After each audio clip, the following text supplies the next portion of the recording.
The bullet tore through William Morgan's chest before he could finish saying, "I served this country." The 68-year-old Vietnam veteran collapsed against the driver's side door of his 2018 Honda Civic, his weekly grocery bags spilling canned peaches and prescription bottles across the cracked asphalt of Maple Street. Blood spread across his white polo shirt like spilled paint on canvas, while two white police officers stood over him with smoking weapons and satisfied expressions. Officer Derek Mullins, 34, holstered his service weapon with the casual ease of a man who had never questioned his right to take a life. His partner, Jake Henley, 29, kept his gun drawn, scanning the neighborhood windows for witnesses like a predator checking for threats. Neither officer called for medical assistance. Neither officer checked for a pulse. They simply stood there, watching an American hero bleed out on suburban concrete, waiting for backup to arrive and help them craft their story. "Suspect reached for weapon," Mullins said, into his radio, his voice carrying the practiced tone of someone who had delivered similar lies before. "Shots fired. Suspect down." He glanced at Henley, who nodded in agreement. They had done this dance before. Different street, different victim, same script. What they didn't know was that 3 houses down, Mrs. Eleanor Patterson was recording everything through her kitchen window. What they didn't know was that William Morgan had raised a son who could dismantle their entire department with the same methodical precision he used to eliminate enemy targets in hostile territory. What they didn't know was that Tyler Morgan, Navy SEAL Team 6 operator, was exactly 18 minutes away from receiving the phone call that would change their lives forever. But for now, in these final moments of their ignorance, Derek Mullins and Jake Henley believed they had just removed another problem from their patrol route. The day had started like any other Thursday in Millbrook Heights, a middle-class suburb where manicured lawns met tree-lined streets, and the biggest crime was usually teenagers vandalizing the community center. William Morgan had followed his weekly routine, breakfast at 7 a.m. sharp, newspaper on the front porch, and grocery shopping at Miller's Market. Before the afternoon rush, he moved with the deliberate pace of a man who had learned to appreciate simple rituals after surviving the chaos of war. His shopping cart had been filled with the essentials: ground turkey, brown rice, the sugar-free ice cream his doctor recommended, and a small bouquet of yellow roses for his late wife's grave. Thursday visits were sacred. 43 years of marriage didn't end just because Margaret had passed 2 years ago. Some habits were too precious to break. William had been driving home, humming along to an old Motown station, when the patrol car's lights flashed in his rearview mirror. His first thought wasn't fear, it was confusion. He checked his speedometer, 28 mph in a 35 mph zone. He glanced at his seatbelt, properly fastened. His registration was current, his inspection sticker valid, his hands at 10 and 2 like his driver's education instructor had taught him 50 years ago. He pulled over slowly, carefully, the way his son Tyler had taught him during their last conversation. "Dad, if you ever get stopped," Tyler had said during his Christmas leave, "keep your hands visible, move slowly, be respectful, don't give them any excuse." William had laughed then, thinking his decorated Navy SEAL son was being overly cautious. Now, as he watched the two officers approach with hands already resting on their weapons, he understood that Tyler's warnings hadn't been paranoia, they had been survival instructions. Derek Mullins reached the driver's side window first, his jaw already set in the expression that had intimidated countless citizens into submission. At 6'2" with the build of a former high school linebacker, Mullins carried his authority like a club, blunt, heavy, and always ready to swing. His uniform was crisp, his badge polished, his boots shined to mirror brightness. He looked like the poster image of American law enforcement, right down to the flag pin on his collar. The darkness in his eyes told a different story. License and registration. Mullins barked without preamble, without courtesy, without acknowledgement that he was addressing a human being. His tone carried the weight of someone who expected immediate compliance and had little patience for anything resembling questions or delay.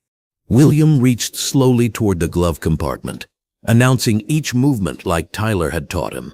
"I'm reaching for my registration," he said clearly. "It's in the glove compartment."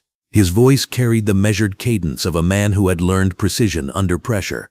whether in the jungles of Vietnam or the careful navigation of being black in America. Faster.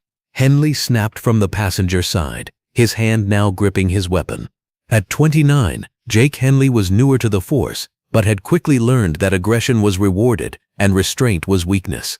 His grandfather had been a cop, his father had been a cop, and he had grown up believing that the badge gave him unlimited authority over people who didn't belong. William produced his documents with the careful movements of a man who understood that sudden gestures could be misinterpreted as threats. His military ID fell out with his driver's license, a small piece of plastic that should have commanded respect but was ignored by officers who had already decided what kind of man they were dealing with. Mullins snatched the documents without looking at them.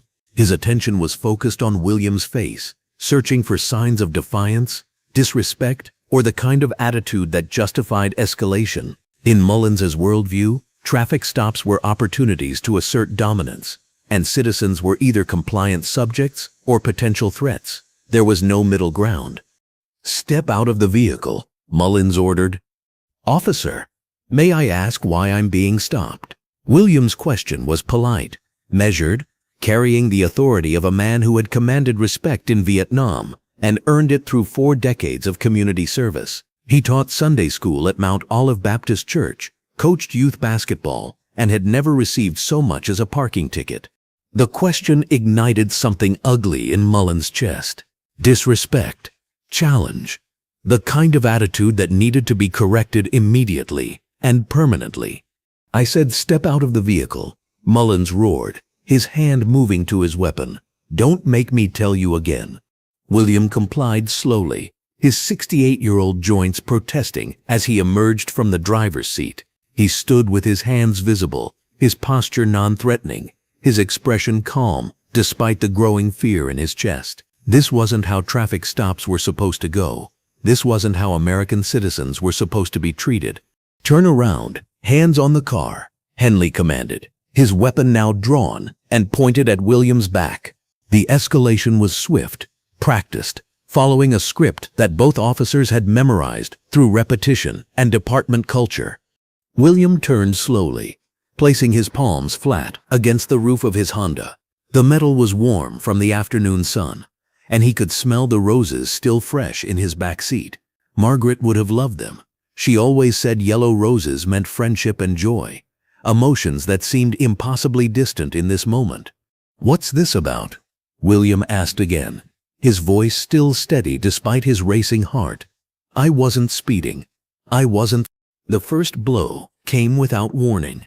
Mullins' baton struck William between the shoulder blades, sending him forward against the car. Pain shot through his spine like electricity, but he didn't cry out. 40 years of teaching high school had taught him that showing weakness invited more aggression. "Shut up," Mullins snarled. "You think you can question us? You think you're in charge here?" William straightened slowly, his hands still against the car. In his peripheral vision, he could see neighbors beginning to emerge from their houses. Mrs. Patterson from down the street, the Johnson family from across the way, teenagers with cell phones already recording. Part of him felt relief. Witnesses meant accountability. Part of him feared that witnesses might make the officers more desperate to control the narrative. "I served this country," William said quietly, hoping to reach whatever humanity might still exist in these men. "Vietnam, 1969 to 1971. Just want to understand." The second blow was harder. Mullins' baton struck William's ribs, cracking bone and stealing breath.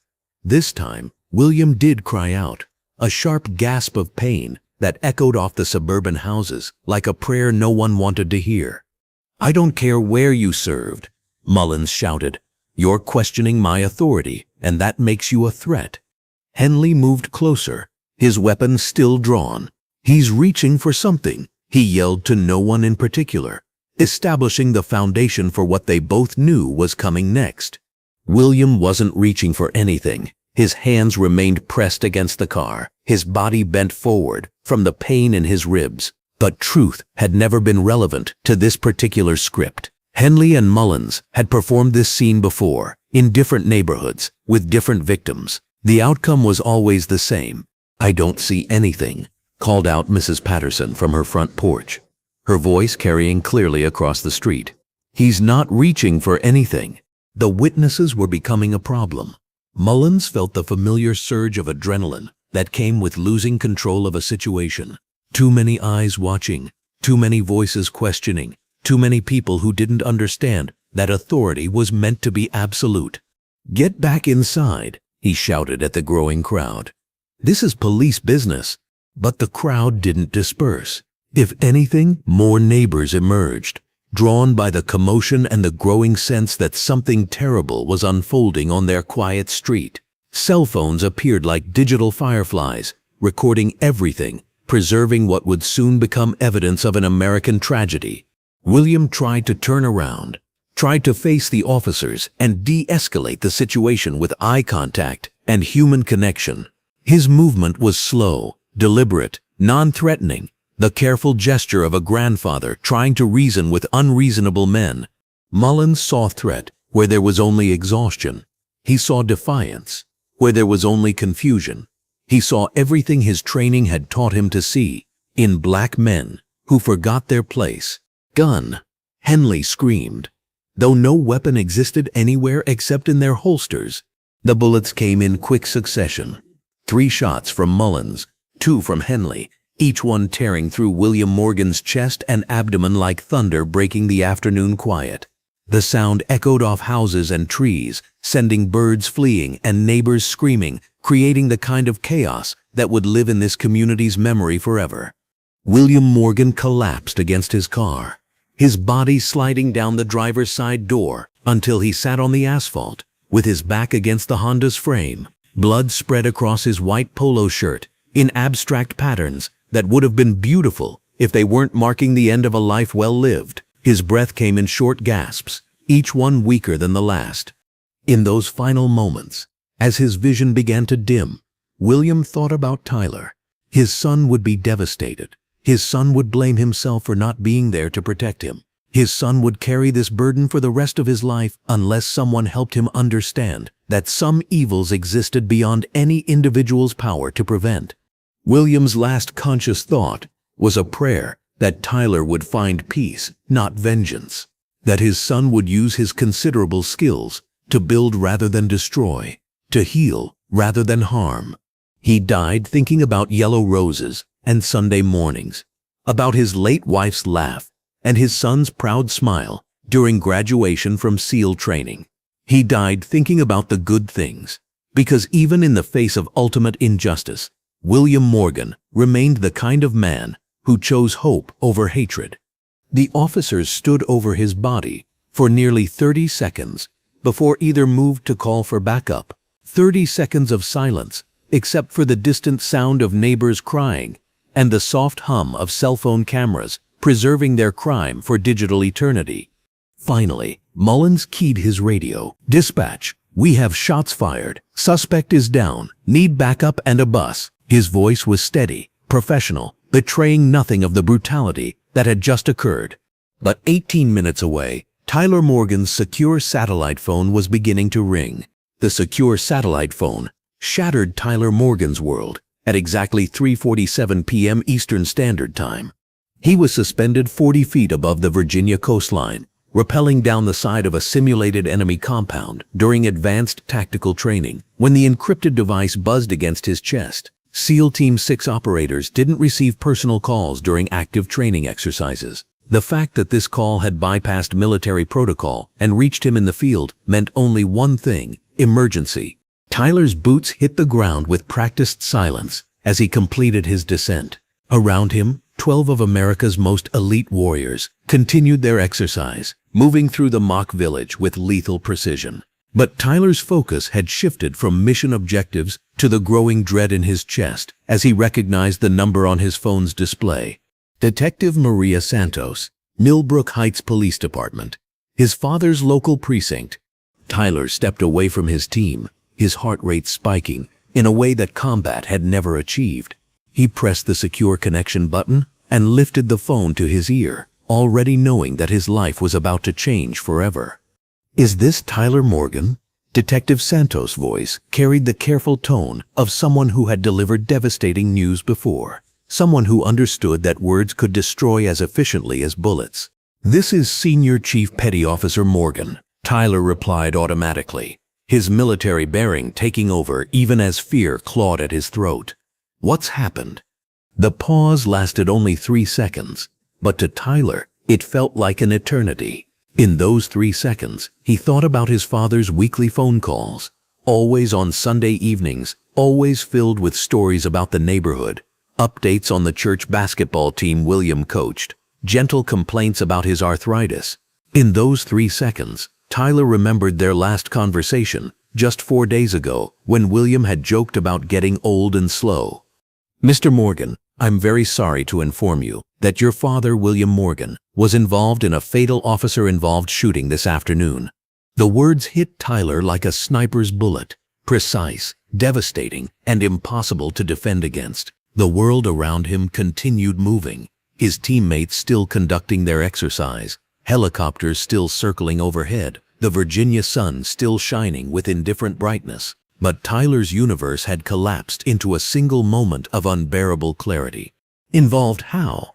Tyler's voice remained steady through years of training, but Detective Santos could hear the dangerous edge that combat veterans developed when their worst fears became reality. "Your father was shot and killed during a traffic stop at approximately 3:15 p.m. today. Officers Derek Mullins and Jake Henley reported that your father reached for what they believed to be a weapon. I'm very sorry for your loss." Tyler's free hand clenched into a fist that could have crushed concrete. His father, the gentlest man he'd ever known, the Sunday school teacher who couldn't bring himself to kill spiders, the community volunteer who spent his retirement helping troubled teenagers, had supposedly threatened police officers. "Detective Santos," Tyler said, his voice dropping to the lethal quiet that his teammates recognized as a prelude to violence. "My father was a 68-year-old Vietnam veteran with arthritis in both hands and a heart condition. He moved slowly, spoke softly, and hadn't raised his voice to another human being in 30 years. Are you telling me he threatened 2 armed police officers?" The detective's pause told Tyler everything he needed to know. Maria Santos was a good cop in a department that harbored bad ones, and she had already begun to suspect that the official story didn't match the available evidence. "Mr. Morgan, there were witnesses. Multiple neighbors recorded portions of the incident. The investigation is ongoing, but I wanted you to hear about your father's death from official sources before it hit the news." Tyler closed his eyes, his tactical mind already processing possibilities. Witnesses meant evidence. Recordings meant truth. And if his father had been murdered by police officers who thought they could hide behind badges and qualified immunity, then those officers had made the last mistake of their careers. "Where is my father now?" Tyler asked. "The medical examiner's office. The body will be released after the autopsy is completed. Given the circumstances, that could take several days." "And the officers involved?" "They've been placed on administrative leave pending the outcome of the investigation." Administrative leave. Not arrest, not charges, not justice. Just paid vacation while they crafted their lies and waited for the story to fade from public memory. Tyler opened his eyes and looked across the training compound where America's most elite warriors continued their preparation for missions that would never be as important as the one he was about to undertake. These men had trained him to eliminate threats with surgical precision, to gather intelligence in hostile territory, to dismantle enemy networks from within. Now, for the first time in his military career, Tyler would be using those skills on American soil, against American targets. "Detective Santos, I'll be returning to Millbrook Heights immediately. I want to see everything. The crime scene, the witness statements, the recordings, everything." "Mr. Morgan, I understand your desire for answers, but the investigation..." "Detective, my father raised me to respect law enforcement. He taught me that good cops were heroes, and that the system worked when good people stood up for what was right. I'm coming home to find out if he was right about that." The line went quiet. Detective Santos understood the implicit threat in Tyler's measured words. She had researched William Morgan's family after the shooting, and she knew exactly what kind of man was on the other end of this phone call. Tyler Morgan's military record was largely classified, but the visible portions painted a picture of America's most lethal and intelligent operator. SEAL Team 6, multiple deployments, commendations for operations that the public would never hear about. Mr. Morgan, I can't make any promises about access to evidence, but I can promise you that I'll do everything in my power to ensure this investigation is thorough and transparent. I hope so, Detective.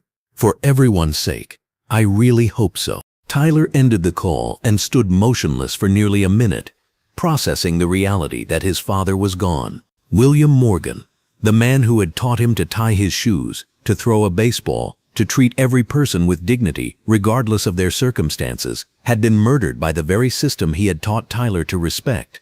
Chief, you good? The voice belonged to Lieutenant Jake Razor Williams, Tyler's closest friend and teammate. Razor had approached quietly, recognizing the signs of personal crisis in a brother who never showed weakness. Tyler turned toward his teammate, and Razor took an involuntary step backward.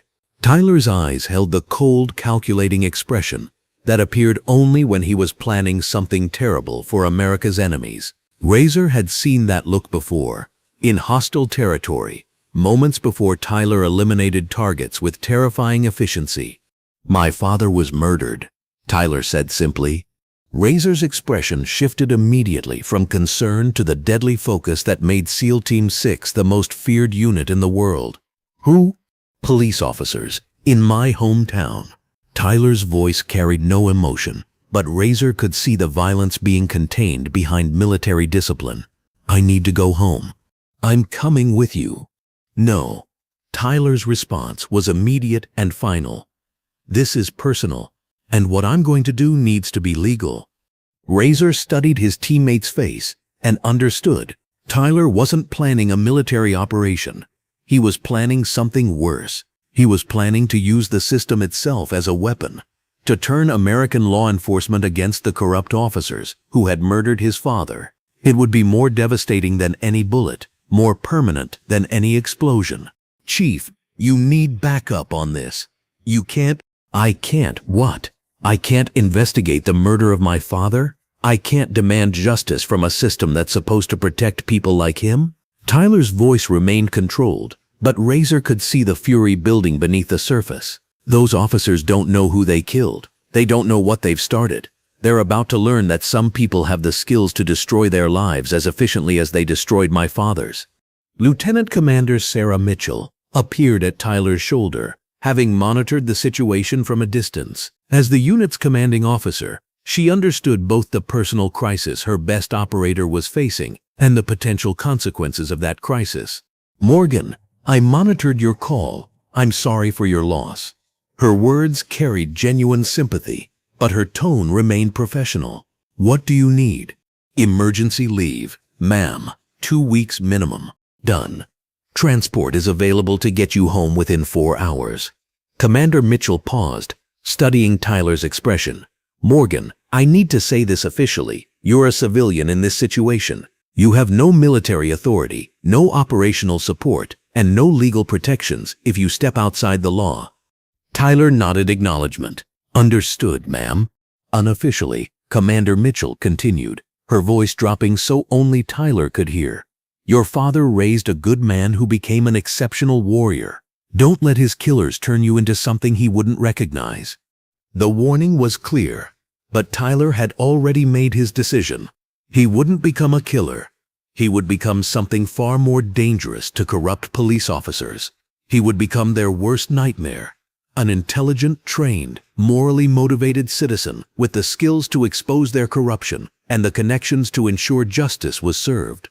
"Ma'am, my father taught me that evil triumphs when good people do nothing. I'm not going to do nothing."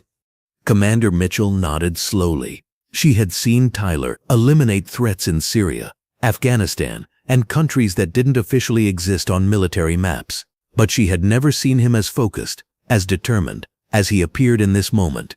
The officers who had killed William Morgan had no idea what they had unleashed. "Transport leaves in 30 minutes. Pack light. You're going home to bury your father, not to wage war." Tyler saluted and walked toward the barracks to gather his gear. But as he moved with the measured pace of a predator approaching its territory, Both Commander Mitchell and Lieutenant Williams understood that Tyler Morgan was absolutely going home to wage war. It would just be the kind of war that destroyed enemies without firing a single shot. 30 minutes later, Tyler sat in the back of a military transport helicopter, watching the Virginia coastline disappear beneath him as he traveled toward a confrontation that would define the rest of his life. In his duffel bag were civilian clothes, his father's emergency contact information, and a secure laptop computer loaded with investigative software that could penetrate any database, analyze any evidence, and connect dots that corrupt officials hoped would remain scattered. In his mind were memories of a gentle man who had survived Vietnam only to be murdered by the very system he had served. In his heart was grief so profound that it threatened to consume him if he didn't channel it into something productive. And in his soul was a promise that Derek Mullins and Jake Henley would face justice for what they had done, even if Tyler had to dismantle their entire department to deliver it. The helicopter banked toward Millbrook Heights as Tyler began planning the systematic destruction of 2 police officers who thought they had committed the perfect crime. They were about to discover that killing Navy SEAL Tyler Morgan's father was the worst mistake of their miserable lives. Below them, America stretched out in patches of green and brown, a country built on the promise that justice would prevail over corruption, that good would triumph over evil, that people like William Morgan would be protected by people like Derek Mullins. Tyler Morgan was going home to find out if any of those promises were still true. Tyler Morgan arrived in Millbrook Heights at 11:30 p.m., driving a rented black sedan through streets that held 40 years of memories.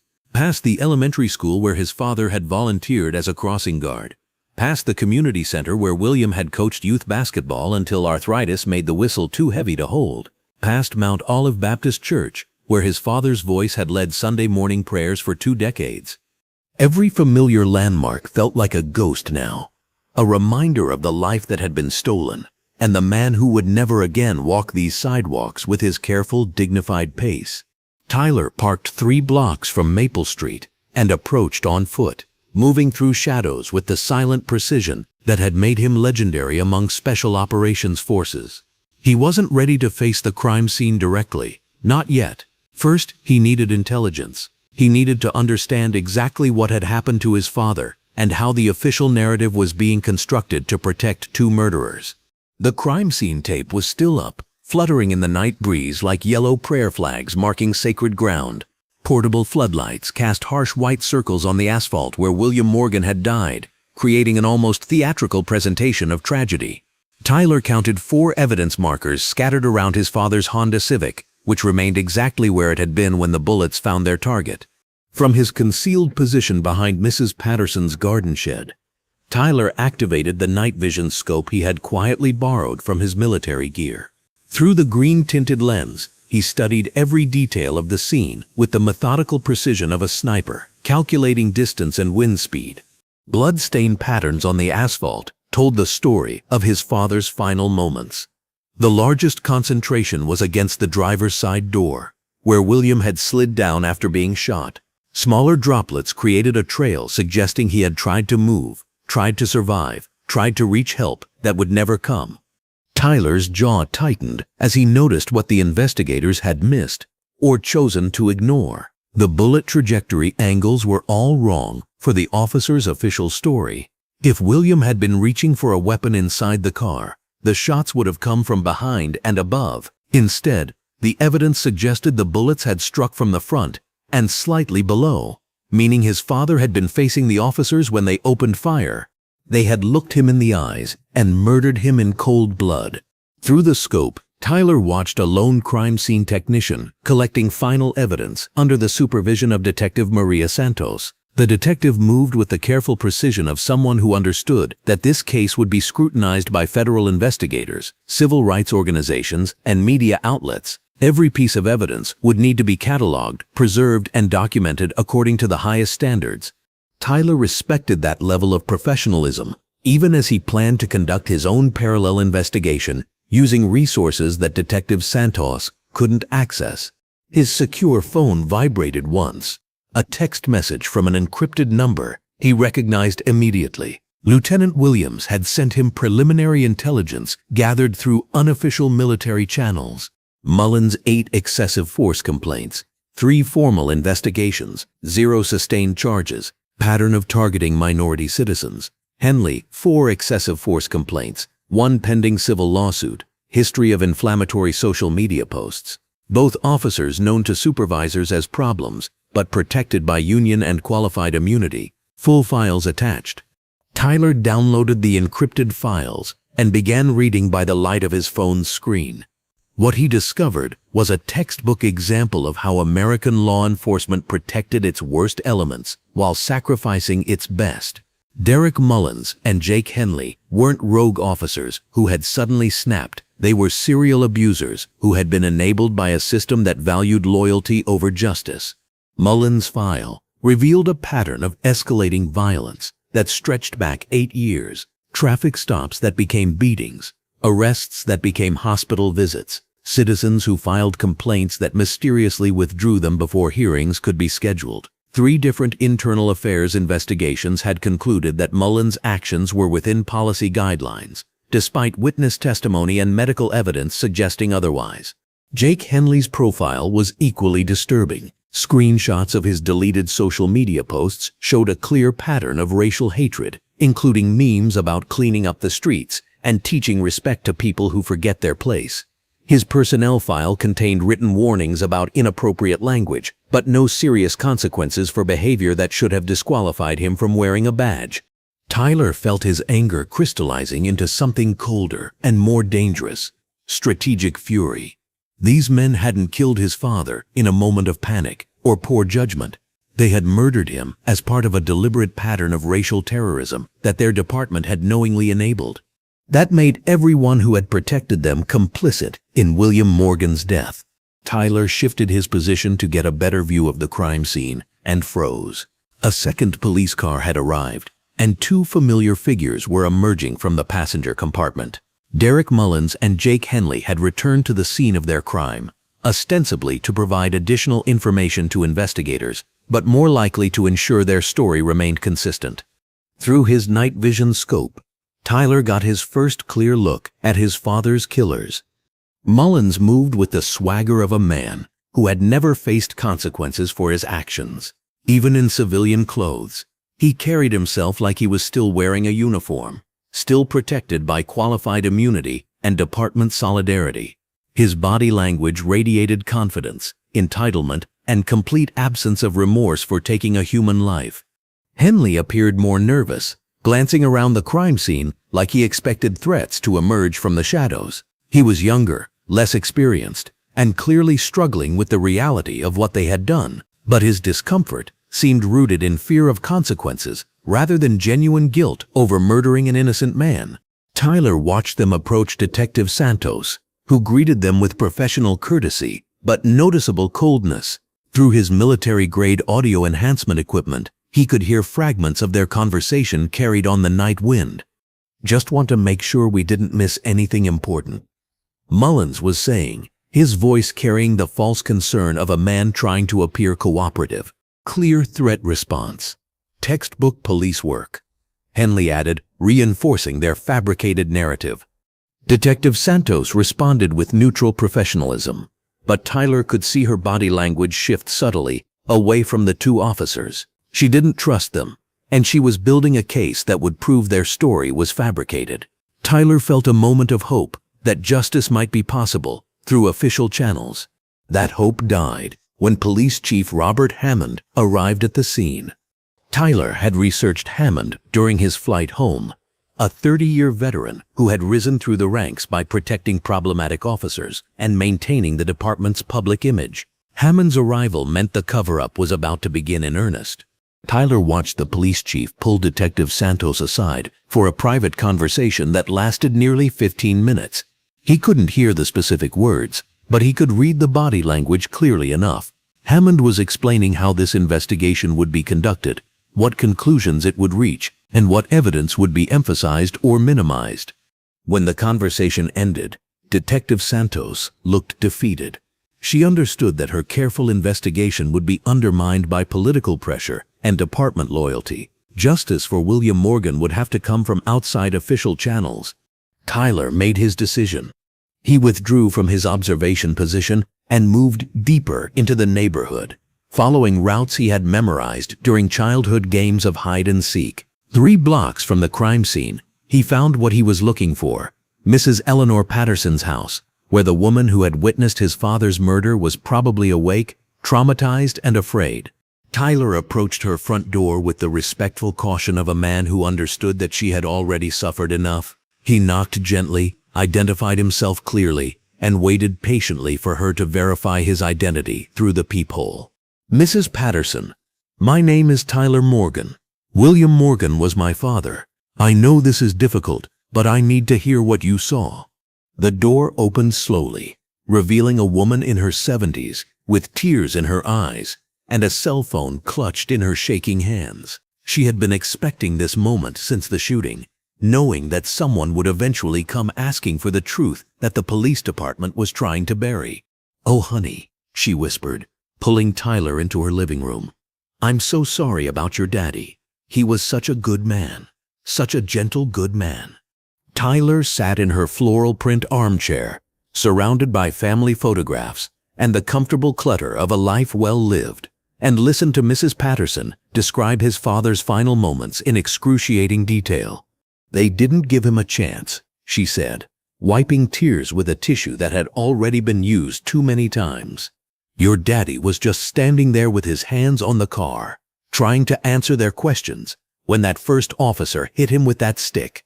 Hit him hard, for no reason at all."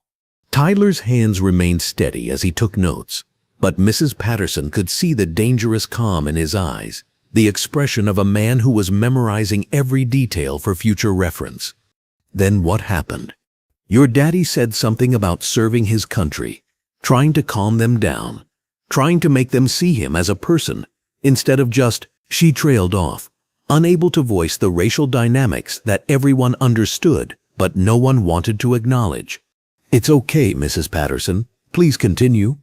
"They hit him again, harder this time. Made him cry out.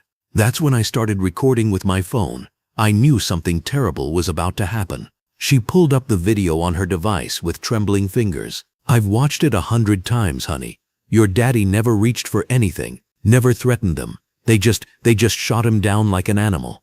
Tyler watched the recording in complete silence, his military training automatically analyzing every frame for evidence that could be used in court. What he saw confirmed his worst fears and provided the proof he needed to destroy 2 careers. The video clearly showed William Morgan's hands remaining on the car throughout the encounter. It captured Officer Mullins striking him twice with a baton before the shooting began. Most importantly, it recorded Jake Henley shouting "gun" seconds before they opened fire, despite no weapon being visible anywhere in the frame. It was murder, captured in high definition, with audio clear enough to be used in federal court. "Mrs. Patterson, have you shown this to the police?" "I tried to, honey. That detective, the lady one, she seemed like she wanted to do the right thing.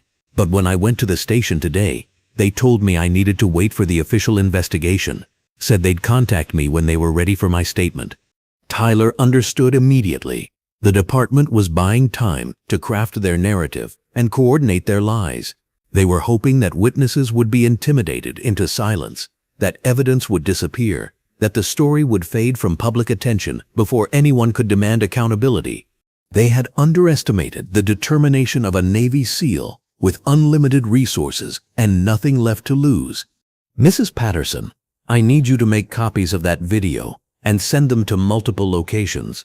My secure email address, your personal cloud storage, and at least 3 people you trust completely. Can you do that?" She nodded eagerly, grateful to finally have direction from someone who understood the importance of preserving evidence. "What are you going to do with it?"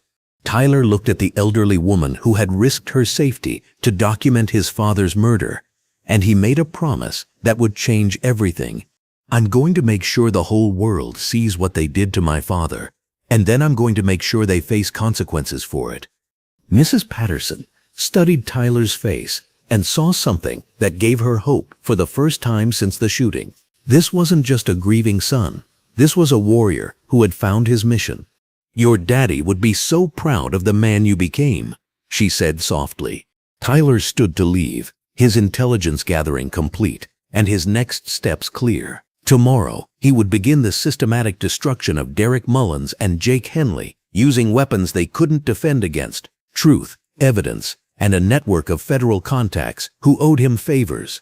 "Mrs. Patterson, my father always said that evil triumphs when good people do nothing. Thank you for being one of the good people." As Tyler walked back to his rental car, he felt the weight of his father's death settling into a new configuration. Not just grief anymore, but purpose. William Morgan had been murdered by racist police officers who thought they could hide behind badges and qualified immunity. They were about to learn that some sons never forgot, never forgave, and never stopped fighting for justice. Tyler Morgan was going home to wage war, and his enemies had no idea what was coming for them.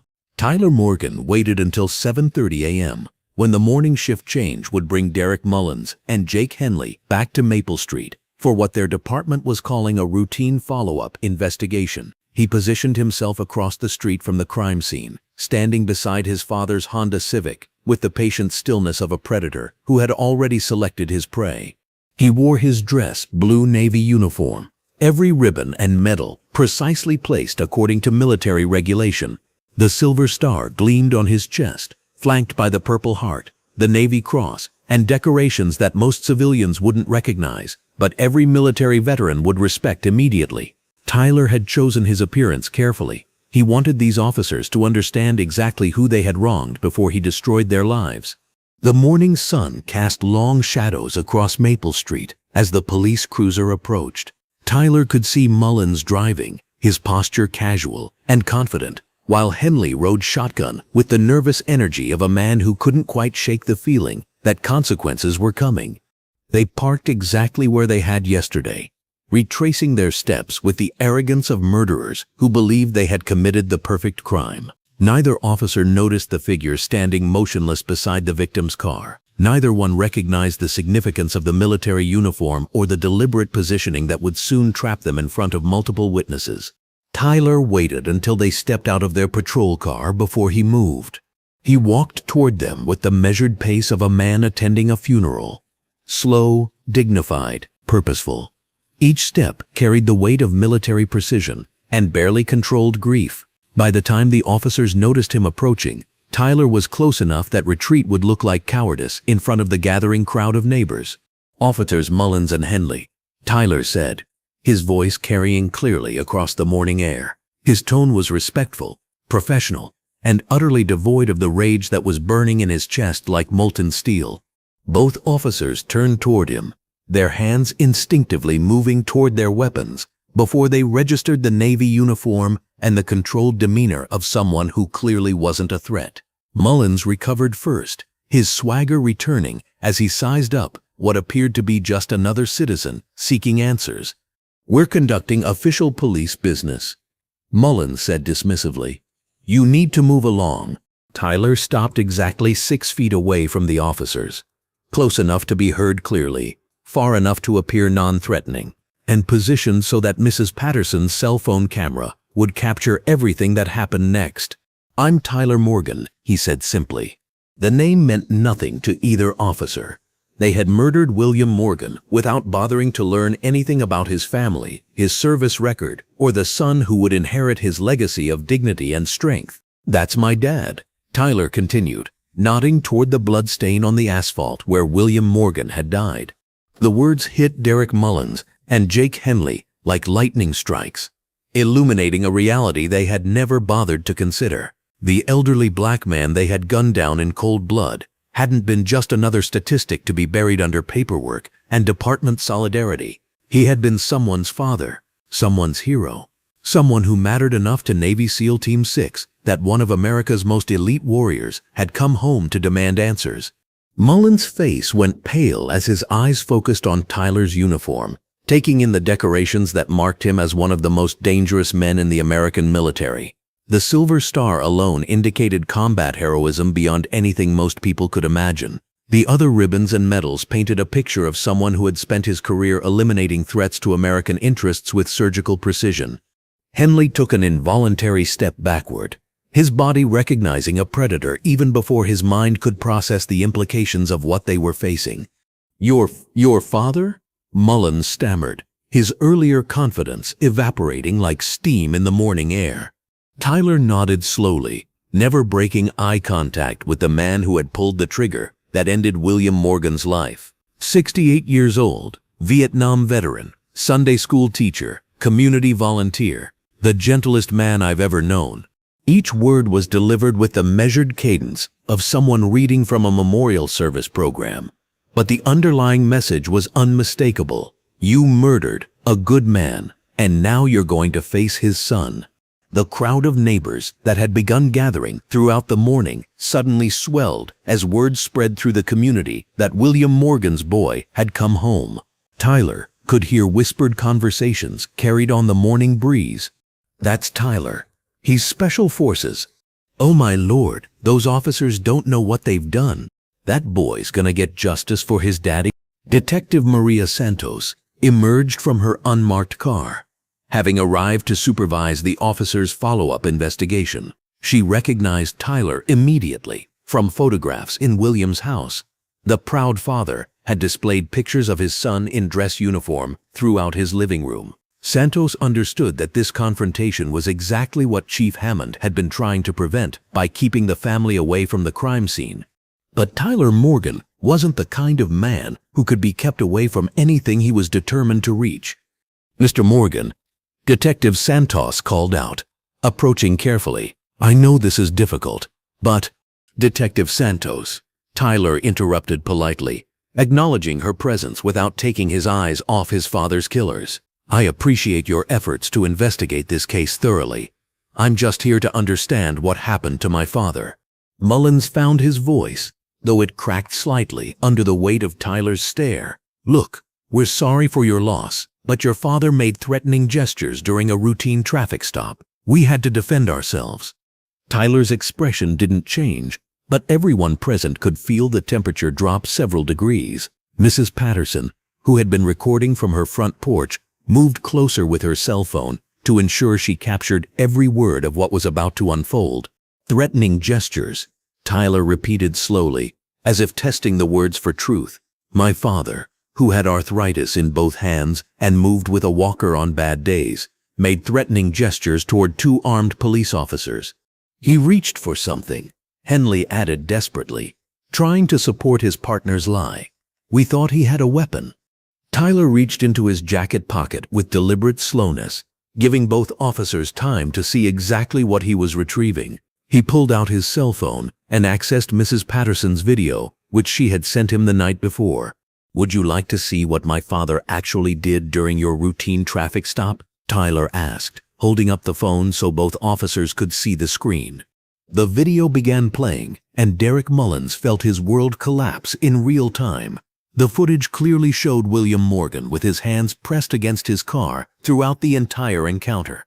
It captured Mullins striking him twice with a baton. It recorded Henley shouting "gun," despite no weapon being visible anywhere in the frame.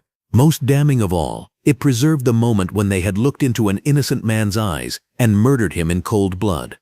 That video doesn't show everything, Mullins said weakly, but his voice carried no conviction. He was watching his career, his pension, and his freedom disappear as the footage played on Tyler's phone. You're right, Tyler agreed, ending the video and returning his phone to his pocket. It doesn't show everything. It doesn't show the 8 excessive force complaints filed against you, Officer Mullins. It doesn't show the 3 internal affairs investigations that your department buried. It doesn't show Officer Henley's deleted social media posts about cleaning up the streets and teaching respect to people who forget their place. Both officers stared at Tyler in growing horror as they realized he had access to information that should have been confidential, protected, buried under department secrecy and union contracts. It also doesn't show the federal investigation that began this morning when I provided this evidence to the FBI Civil Rights Division, Tyler continued, or the Justice Department inquiry that will examine every arrest you've ever made, every complaint that was filed and ignored, every time this department chose to protect its worst officers instead of the citizens they swore to serve. Detective Santos felt a mixture of relief and apprehension wash over her. Relief that William Morgan's murder would finally receive the federal attention it deserved. Apprehension that Tyler Morgan had the connections and resources to bypass every protective barrier that corrupt police departments use to shield their criminal officers. Mullins made one last desperate attempt to regain control of the situation. "You can't threaten police officers. We were doing our jobs." Tyler's response was delivered with the cold precision of a sniper taking aim. "Officer Mullins, I'm not threatening anyone. I'm simply informing you that murdering my father was the worst mistake of your miserable life. You see, when you killed William Morgan, you didn't just take away a father, a friend, and a pillar of this community. You also made an enemy of someone with the skills, resources, and federal connections to ensure that justice is served." Tyler stepped closer, closing the distance between them until he was within arm's reach of both officers. Neither man dared to move, paralyzed by the realization that they were facing someone far more dangerous than any criminal they had ever encountered on the streets. "My father taught me to respect law enforcement," Tyler said, his voice dropping to barely above a whisper. "He taught me that good cops were heroes who protected the innocent and served their communities with honor. He also taught me that evil triumphs when good people do nothing." Tyler straightened to his full height, his military bearing radiating authority that made both officers feel like recruits being dressed down by a drill instructor. "So here's what's going to happen. You're going to be arrested, tried, and convicted for murdering my father. Your department is going to be investigated by federal authorities who don't care about your union contracts or qualified immunity protections. And everyone who helped cover up your crimes is going to face consequences for enabling your terrorism." Henley's voice cracked as he tried one final protest. "We were just doing our jobs. We thought—" "You thought what?" Tyler interrupted, his military training finally allowing a hint of controlled fury to color his voice. "You thought an elderly black man deserved to die for the crime of existing in your presence? You thought you could murder an American veteran and face no consequences because you wear badges?" The crowd of neighbors had grown to nearly 50 people, all of them recording the confrontation on their phones, all of them witnessing the moment when Derek Mullins and Jake Henley finally faced someone who couldn't be intimidated, silenced, or ignored. Tyler looked around at the gathered community, his father's neighbors, friends, and fellow churchgoers, and spoke loud enough for everyone to hear. "My father believed in this country. He believed in justice. He believed that good people would always stand up against evil, no matter how powerful that evil thought it was." Tyler's voice carried the authority of someone who had sworn an oath to defend the Constitution against all enemies, foreign and domestic. These officers murdered him because they thought no one would hold them accountable. They were wrong. Tyler turned back to Mullins and Henley, who stood frozen like deer in headlights, finally understanding that their protection was gone, their careers were over, and their freedom was about to be measured in years rather than decades. "Officer Mullins, Officer Henley, you killed the wrong man's father," Tyler said with finality, "and now you're going to spend the rest of your lives regretting it." Tyler walked away from the crime scene with the same measured pace he had used to approach it, leaving two shattered police officers standing in the ruins of their carefully constructed lies. Behind him, Mrs. Patterson continued recording. Detective Santos began making phone calls to federal authorities, and the community of Millbrook Heights started spreading the word that justice was finally coming for William Morgan. Derek Mullins and Jake Henley watched Tyler's retreating figure and realized they were looking at their worst nightmare made flesh, a son who would never stop fighting for his father's memory, and who had the skills to win that fight against any enemy, foreign or domestic. The confrontation was over, but the reckoning had only just begun. Tyler Morgan's war against corruption began at 6 a.m. the following morning in a secure conference room at the FBI field office in Richmond, Virginia. He sat across from Special Agent Rebecca Torres, a 15-year veteran of the Civil Rights Division who had built her career dismantling corrupt police departments that thought they were above federal oversight. "Mr. Morgan," Agent Torres began, reviewing the evidence files spread across the conference table, "what you've provided us is substantial, But prosecuting police officers requires an extraordinarily high burden of proof. We need to build a case that's absolutely bulletproof. Tyler opened his military-grade laptop and began displaying files he had compiled over the past 48 hours. His screen showed a complex network analysis that would have impressed intelligence analysts at the Pentagon. Agent Torres, what I'm showing you isn't just evidence of two officers committing murder. It's a systematic pattern of corruption, cover-ups, and civil rights violations that goes back 8 years and involves at least 12 members of the Millbrook Heights Police Department. The FBI agent leaned forward, studying Tyler's presentation with growing interest. She had investigated dozens of police corruption cases, but she had never seen evidence compiled with this level of military precision and federal intelligence resources. How did you obtain some of these internal affairs records? These should be confidential. Tyler's expression remained neutral. Agent Torres, I spent 10 years conducting intelligence operations in hostile territory. Police departments aren't nearly as secure as terrorist networks. They're also not as smart about covering their digital tracks. On Tyler's screen, a timeline appeared showing every excessive force complaint filed against Derek Mullins and Jake Henley, cross-referenced with internal emails, text messages, and social media posts that revealed the department's systematic efforts to protect problematic officers. This communication here, Tyler said, highlighting an email thread between Chief Hammond and the police union president, shows them coordinating responses to suppress complaints against Mullins. They literally have a playbook for intimidating witnesses and discrediting victims. Agent Torres studied the email chain with professional fascination. Mr. Morgan, this level of evidence compilation, this isn't something a civilian should be able to access. Agent Torres, my father was murdered by racist police officers who thought they could hide behind badges and qualified immunity. I used every resource at my disposal to ensure they face justice. Some of those resources came from my military contacts who believe that domestic terrorism should be prosecuted as aggressively as foreign threats.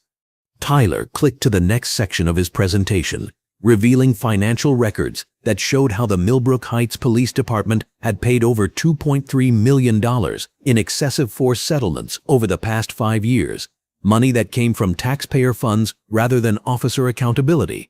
These settlement payments were structured to avoid federal reporting requirements. Tyler explained, they broke large claims into smaller amounts to stay under DOJ oversight thresholds. Chief Hammond personally approved each payment with the explicit understanding that it was cheaper to pay victims than to discipline officers. Agent Torres made careful notes as Tyler continued his presentation. She had prosecuted corrupt police departments before, but Tyler's evidence was more comprehensive and better organized than anything her division had ever received from civilian sources. The most damning evidence, Tyler said, accessing a new file, comes from the officer's own communications. The screen displayed screenshots of text messages between Mullins and Henley sent just hours after they murdered William Morgan. The messages revealed their complete absence of remorse and their confidence that department protection would shield them from consequences. Mullins, old man, should have known his place. Problem solved. Henley, Chief says we're good. Unions got our backs. Standard administrative leave bullshit. Mullins, IA will clear us in 2 weeks. They always do. These people need to learn respect. Agent Torres felt her anger rising as she read the messages. Mr. Morgan, how did you obtain these private communications? Tyler's response was measured and professional. Agent Torres, these messages were obtained through legal intelligence gathering methods that I'm not at liberty to discuss. What matters is that they demonstrate premeditated malice and consciousness of guilt.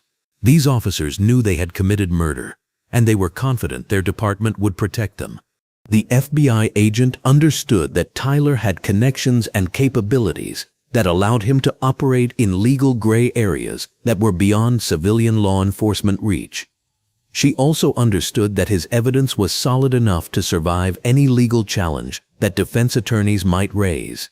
Mr. Morgan, what you've compiled here represents months of investigative work. How did you gather all of this in just 3 days? Tyler closed his laptop and looked directly at Agent Torres. I had help.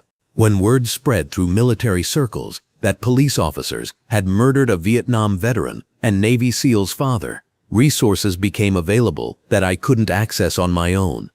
He pulled out a secure phone and showed Agent Torres a contact list that included names she recognized, high-ranking officials in military intelligence, federal law enforcement, and DOJ oversight divisions. My father served his country with honor for 2 years in Vietnam and 40 years as a civilian. When he was murdered by racist police officers, it became a matter of national interest to ensure that justice was served. Agent Torres understood immediately. Tyler Morgan wasn't just a grieving son seeking justice. He was the focal point of a federal response to police corruption that had been authorized at levels far above her clearance. His evidence hadn't been gathered by a civilian using public records requests. It had been compiled by intelligence professionals who viewed corrupt police officers as domestic terrorists deserving the same treatment as foreign enemies. Agent Torres, my presentation this morning is just the opening brief. What I'd like to show you now is how we're going to systematically dismantle the entire network that protected these officers. Tyler reopened his laptop and displayed a new presentation titled Operation Clean House, a comprehensive plan for investigating, prosecuting, and removing every corrupt official who had enabled Mullins and Henley's reign of terror. Phase 1 involves arresting Mullins and Henley on federal civil rights charges. The evidence is overwhelming, and their own communications prove malicious intent. They'll be detained without bail pending trial. Phase 2 targets the supervisors who protected them. Chief Hammond, Deputy Chief Williams, and Internal Affairs Captain Morrison all knew about the pattern of abuse and chose to cover it up rather than stop it. They're accessories to every crime these officers committed. Phase 3 expands to include the union officials who negotiated qualified immunity protections and the city officials who approved settlement payments designed to avoid federal oversight. Everyone who participated in this conspiracy will face appropriate consequences. Agent Torres studied Tyler's plan with professional admiration. It was more comprehensive and better organized than most federal investigations she had seen conducted by experienced prosecutors. Mr. Morgan, implementing this level of investigation would require resources and authority that typically take months to authorize through proper channels.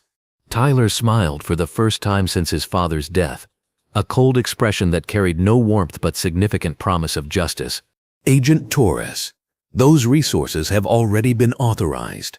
This morning, the Attorney General received a briefing about domestic terrorism in American police departments. This afternoon, you'll receive authorization to begin the largest police corruption investigation in Virginia history. Tyler stood and gathered his materials, preparing to leave the FBI office and begin the next phase of his campaign for justice. My father believed that America was a country where good people could count on their government to protect them from evil. These officers murdered him because they thought that belief was naive. I'm going to prove that my father was right and they were wrong. Agent Torres watched Tyler prepare to leave and understood that she was witnessing something unprecedented in federal law enforcement. A single citizen with the right connections, resources, and determination had managed to trigger a federal response that would reshape how police corruption was investigated and prosecuted. Mr. Morgan, what happens after we arrest Mullins and Henley? What happens after we dismantle their protection network? Tyler paused at the conference room door and looked back at the FBI agent who would be implementing his father's justice. After we're finished, Agent Torres, every police officer in America will understand that murdering innocent citizens carries real consequences. They'll understand that badges don't provide immunity from federal prosecution. Most importantly, they'll understand that some families have the resources to ensure that justice is served, no matter how long it takes or how many corrupt officials try to prevent it. Tyler left the FBI office and drove back to Millbrook Heights, where his father's community was waiting for news about the investigation. Word had spread through the neighborhood that William Morgan's son was using his military connections to seek justice, and people were beginning to believe that this time would be different. This time, the officers wouldn't walk away. By 3 p.m. that afternoon, Tyler was meeting with civil rights attorney Marcus Washington, In a conference room overlooking downtown Richmond, Washington had built his career prosecuting police misconduct cases, and he had agreed to represent the Morgan family in what would likely become one of the most significant civil rights lawsuits in Virginia history. Tyler, I've reviewed the evidence you provided to the FBI, and I have to say, this is the most comprehensive police misconduct file I've ever seen. How did you compile this much information in just 4 days? Tyler's response was becoming practiced. Mr. Washington, my father was murdered by police officers who thought they were protected by a corrupt system. I used every resource available to me to ensure they face consequences for their crimes. Attorney Washington pulled up news coverage on his tablet, showing how Tyler's confrontation with the officers had already begun reshaping public discourse about police accountability. Tyler, your video is going viral. Justice for William is trending nationally. The Officers Department is under federal investigation. You've accomplished more in 4 days than most families achieve in 4 years of fighting police corruption. Tyler looked out the conference room window at the city where his father had been murdered by public servants who had sworn to protect people like him. Mr. Washington, this isn't about viral videos or trending hashtags. This is about ensuring that no other family has to go through what we're experiencing. This is about proving that America can deliver justice when its citizens are murdered by the very people who are supposed to protect them. The attorney studied Tyler's expression and understood that this case would define both of their careers. William Morgan's son wasn't just seeking personal justice, he was waging a systematic campaign to reform American law enforcement from the federal level down.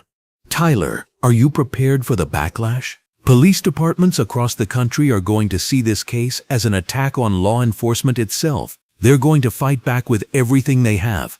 Tyler Morgan looked at the civil rights attorney who would help him honor his father's memory through legal rather than military means. Mr. Washington, I spent 10 years fighting America's enemies in foreign countries. Now I'm fighting America's enemies in police departments. The location has changed, but the mission remains the same. Protecting innocent people from those who would harm them. The attorney began outlining their legal strategy, explaining how they would use Tyler's evidence to pursue both criminal prosecutions and civil lawsuits that would financially devastate the officers and their department. Tyler, we're going to file a wrongful death lawsuit seeking $50 million in damages. We're also going to pursue federal civil rights charges that carry mandatory prison sentences. By the time we're finished, these officers will have lost everything, their jobs, their pensions, their freedom, and their ability to ever wear a badge again. Tyler reviewed the legal documents that Attorney Washington had prepared, noting how each charge and lawsuit was designed to create maximum accountability for his father's murder. This wasn't just about punishment. It was about creating a legal precedent that would protect other families from experiencing similar tragedies. Mr. Washington, my father always said that justice delayed is justice denied. How quickly can we move on these charges? The attorney consulted his calendar and case files. Tyler, with the evidence you've provided and the federal resources backing this investigation, we can have arrest warrants within 48 hours.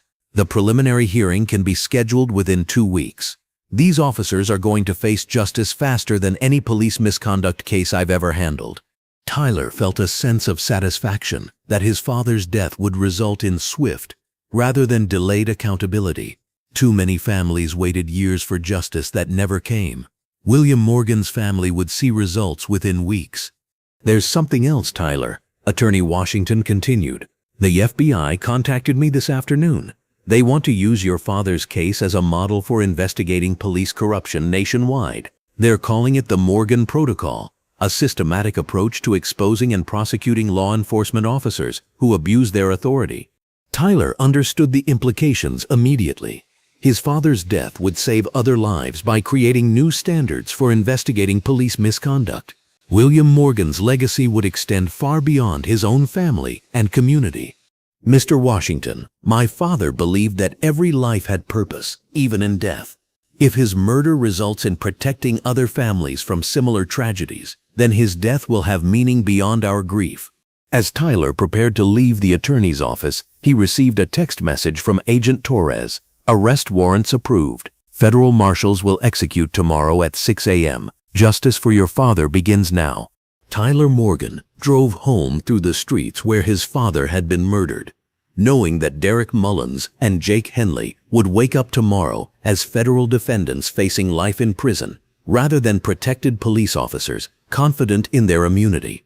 The investigation phase was complete. The reckoning was about to begin. Derek Mullins was drinking his morning coffee and reading sports scores when federal marshals kicked down his front door at exactly 6 a.m. The ceramic mug shattered against the kitchen floor as armed agents in tactical gear flooded into his suburban home.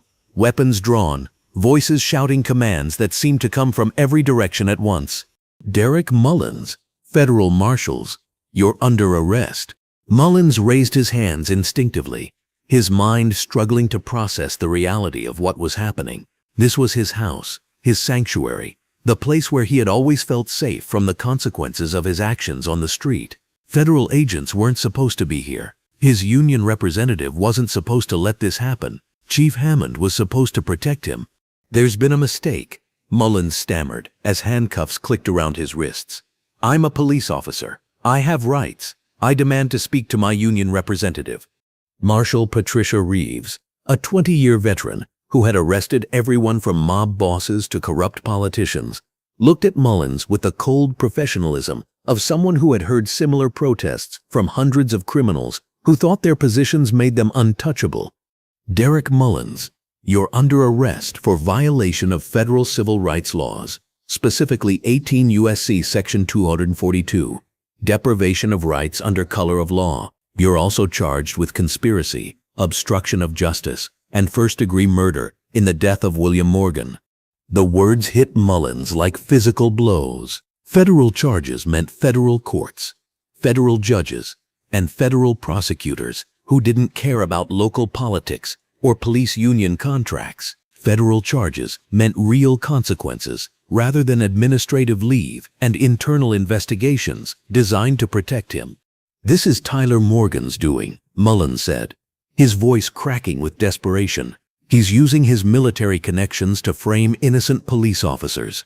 This is a vendetta, not justice. Marshal Reeves continued reading from the arrest warrant, while her team methodically searched Mullins' house for evidence. The search had been authorized based on Tyler's intelligence gathering, and the federal agents knew exactly where to look for incriminating materials. Mr. Mullins, you have the right to remain silent. Anything you say can and will be used against you in a court of law. You have the right to an attorney.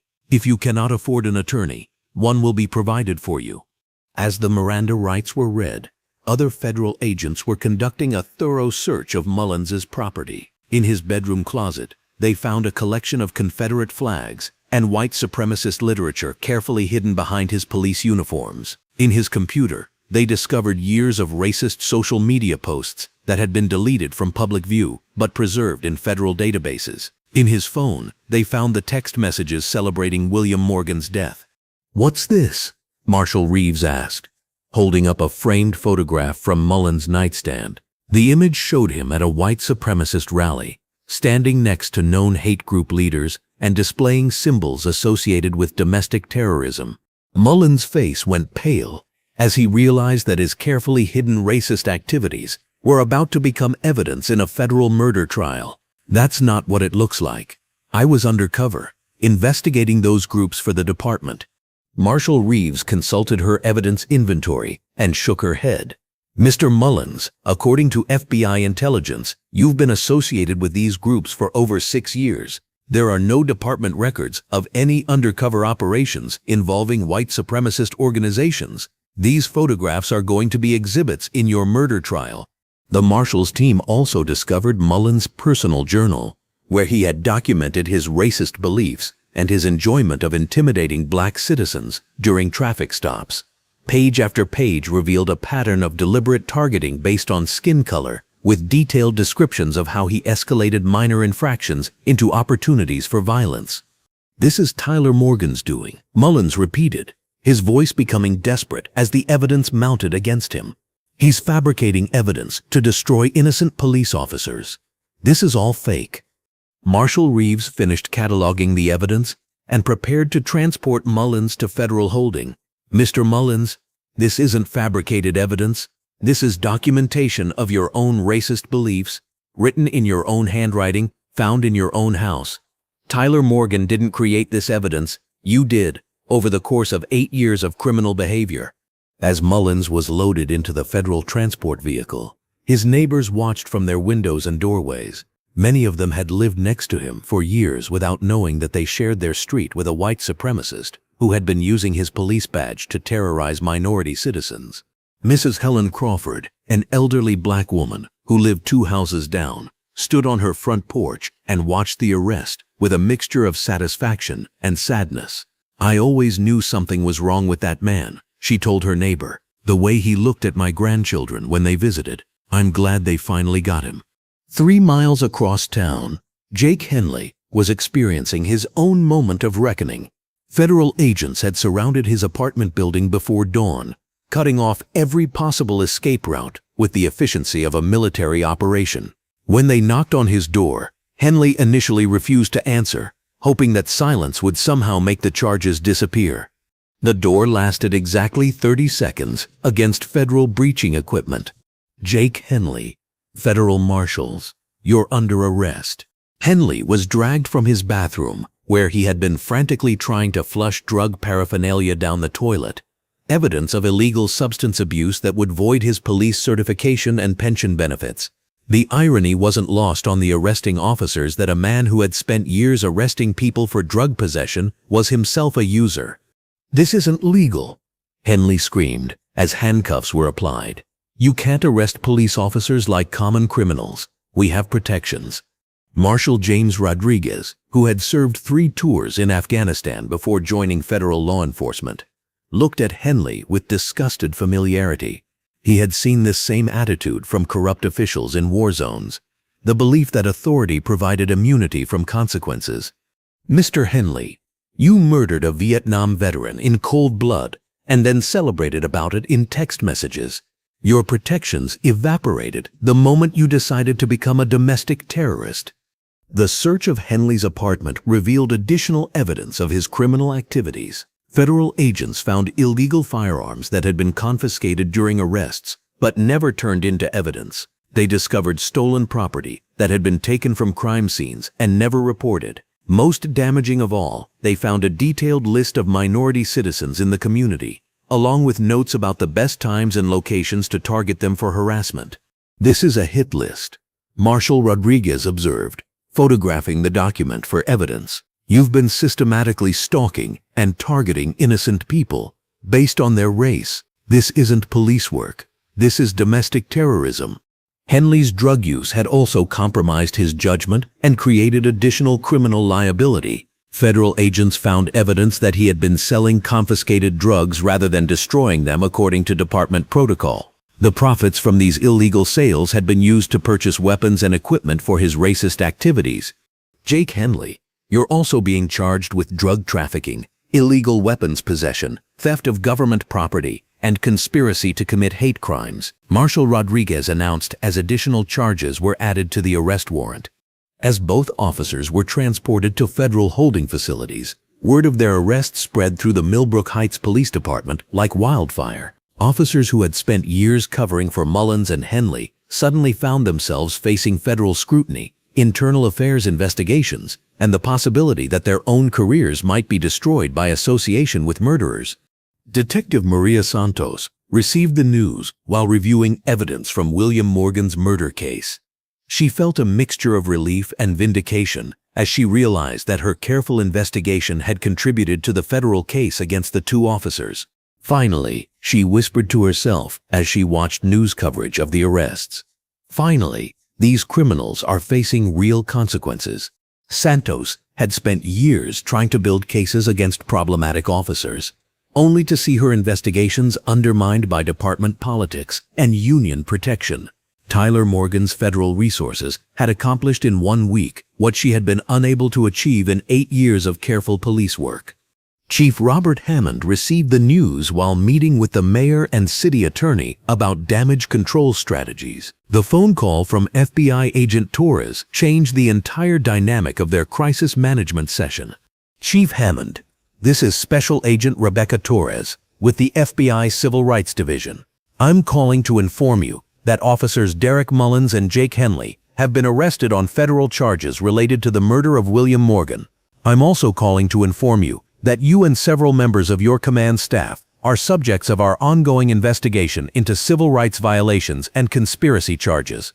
Hammond felt his world collapse in real time. Federal investigation meant that every decision he had made to protect problematic officers would be scrutinized by prosecutors who didn't care about local politics or department loyalty. His pension, his reputation, and his freedom were now at risk because he had chosen to enable racists rather than remove them. Agent Torres, I've always cooperated fully with any investigation into my department. If there have been problems with individual officers, those are isolated incidents, not systemic issues. Agent Torres' response was delivered with the clinical precision of someone who had heard similar denials from dozens of corrupt police chiefs. Chief Hammond, we have documentation showing that you personally intervened to suppress at least 15 excessive force complaints against Mullins and Henley over the past 5 years. We have records of settlement payments that you approved specifically to avoid federal oversight. We have testimony from whistleblower officers who reported these problems to you and were ignored or retaliated against. The FBI agent continued reading from her file, documenting years of deliberate cover-ups and protection of criminal officers. Chief Hammond, we also have recordings of phone conversations where you instructed internal affairs investigators to clear these officers, regardless of the evidence against them. We have emails where you coordinated with union officials to suppress complaints and intimidate witnesses. Hammond realized that Tyler Morgan had provided federal investigators with evidence that should have been impossible for a civilian to obtain.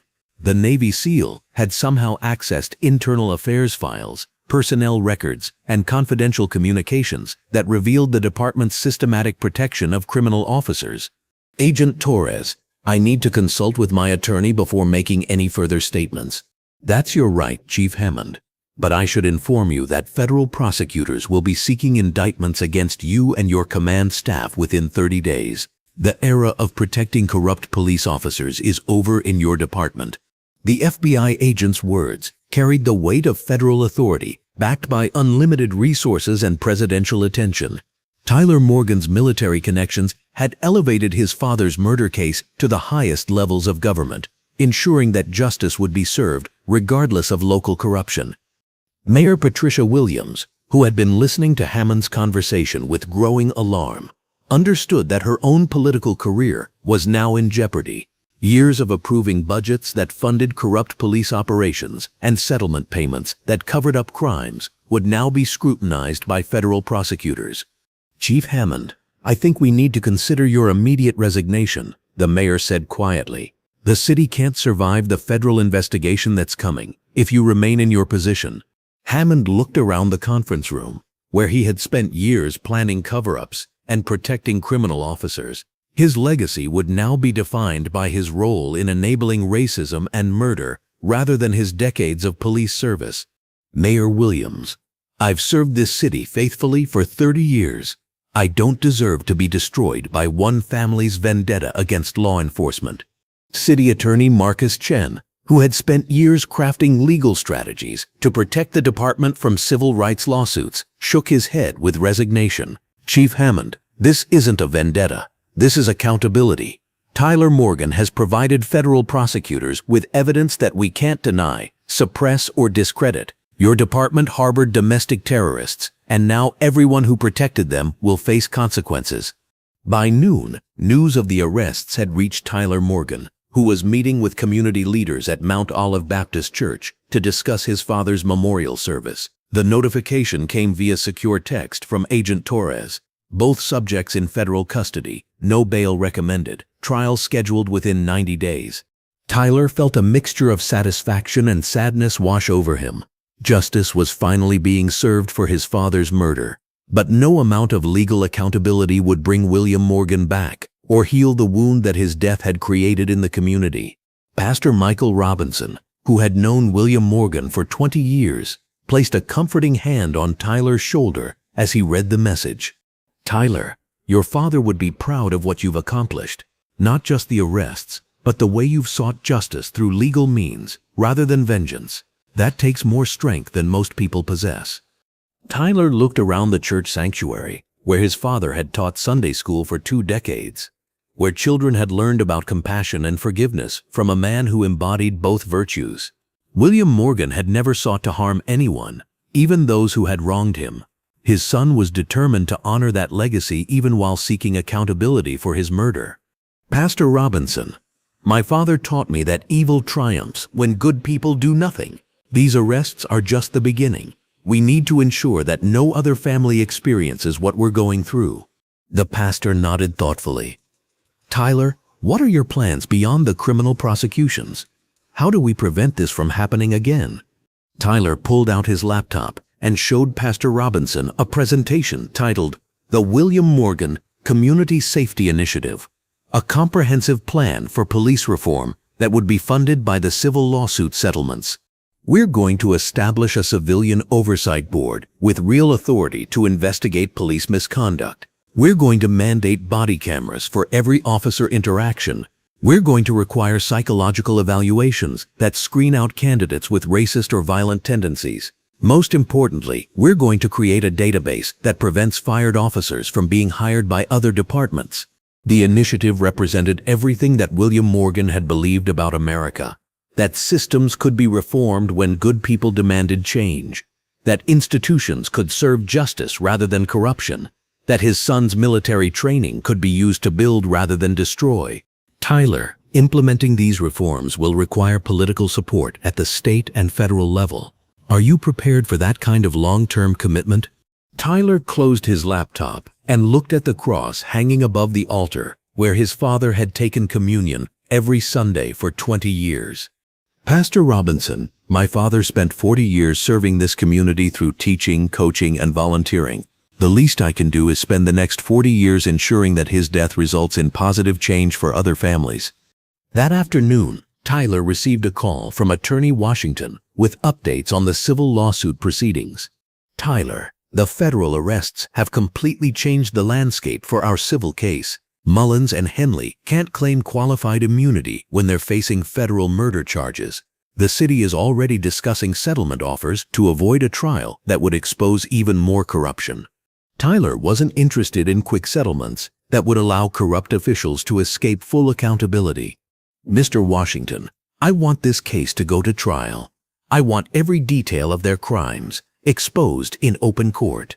I want other police officers to see exactly what happens when they think they can murder innocent people without consequences. The attorney understood Tyler's position, even though it meant rejecting settlement offers that could reach tens of millions of dollars. Tyler, a public trial will be emotionally difficult for your family. The defense attorneys will try to destroy your father's reputation and paint him as a threat who deserved to be killed. Are you prepared for that level of character assassination? Tyler's response was immediate and unwavering. Mr. Washington, my father was murdered by racist police officers who thought his life didn't matter. If defending his memory in court is what it takes to prevent other murders, then that's what we'll do. As evening approached, Tyler drove to the cemetery where his father was buried. The grave was covered with flowers from community members who had been inspired by William Morgan's dignity and Tyler's quest for justice. Yellow roses, his father's favorites, created a bright contrast against the dark earth. Tyler knelt beside the headstone and spoke quietly to his father's memory. Dad, they arrested the officers who killed you. They're going to face real consequences for what they did. But that's just the beginning. I'm going to make sure that your death saves other lives, that your legacy extends beyond our family to protect people you never met. The wind rustled through the trees surrounding the cemetery, carrying the scent of flowers and the promise of spring renewal. Tyler felt his father's presence in that gentle breeze, a reminder that love persists beyond death and that good people leave legacies that outlast their own lives. Tyler's secure phone buzzed with another message from Agent Torres. Federal grand jury convened. Indictments expected within 48 hours. Multiple departments requesting briefings on Morgan Protocol. Your father's case is reshaping police accountability nationwide. Tyler Morgan stood beside his father's grave and understood that William Morgan's death was becoming a catalyst for systemic change that would protect countless families from experiencing similar tragedies. The gentle Sunday school teacher, who had never sought to harm anyone, was posthumously saving lives through his son's determination to seek justice rather than vengeance. Derek Mullins and Jake Henley were beginning their first night in federal custody, facing the possibility of life in prison for murdering a man whose son refused to let their crimes be forgotten or forgiven. The reckoning had begun, and it would continue until every corrupt official who had enabled their terrorism faced appropriate consequences. Tyler Morgan had promised his father that evil would not triumph, and he was keeping that promise with the systematic precision that had made him one of America's most effective warriors. Justice for William Morgan was no longer a hope. It was an inevitable reality that would reshape American law enforcement forever. The federal courthouse in Richmond, Virginia, had never seen a crowd like the one that gathered on the morning of Derek Mullins and Jake Henley's murder trial. By 6 a.m., 3 hours before proceedings were scheduled to begin, over 500 people had assembled on the courthouse steps. Civil rights activists, military veterans, community members from Millbrook Heights, and media representatives from across the nation had come to witness what legal experts were calling the most significant police misconduct trial in Virginia history. Tyler Morgan arrived at 7:30 a.m., wearing his dress blue Navy uniform with full decorations. He had chosen his appearance carefully. Today he would testify about his father's character and the impact of his murder on their family and community. The uniform served as a reminder that William Morgan had raised a son who served his country with the same honor and dignity that had defined his father's life. As Tyler walked up the courthouse steps, reporters shouted questions and photographers captured images that would appear on front pages across America. But Tyler's focus remained fixed on the task ahead, ensuring that his father's killers faced full accountability for their crimes. "Mr. Morgan, how do you feel about the charges against the officers?"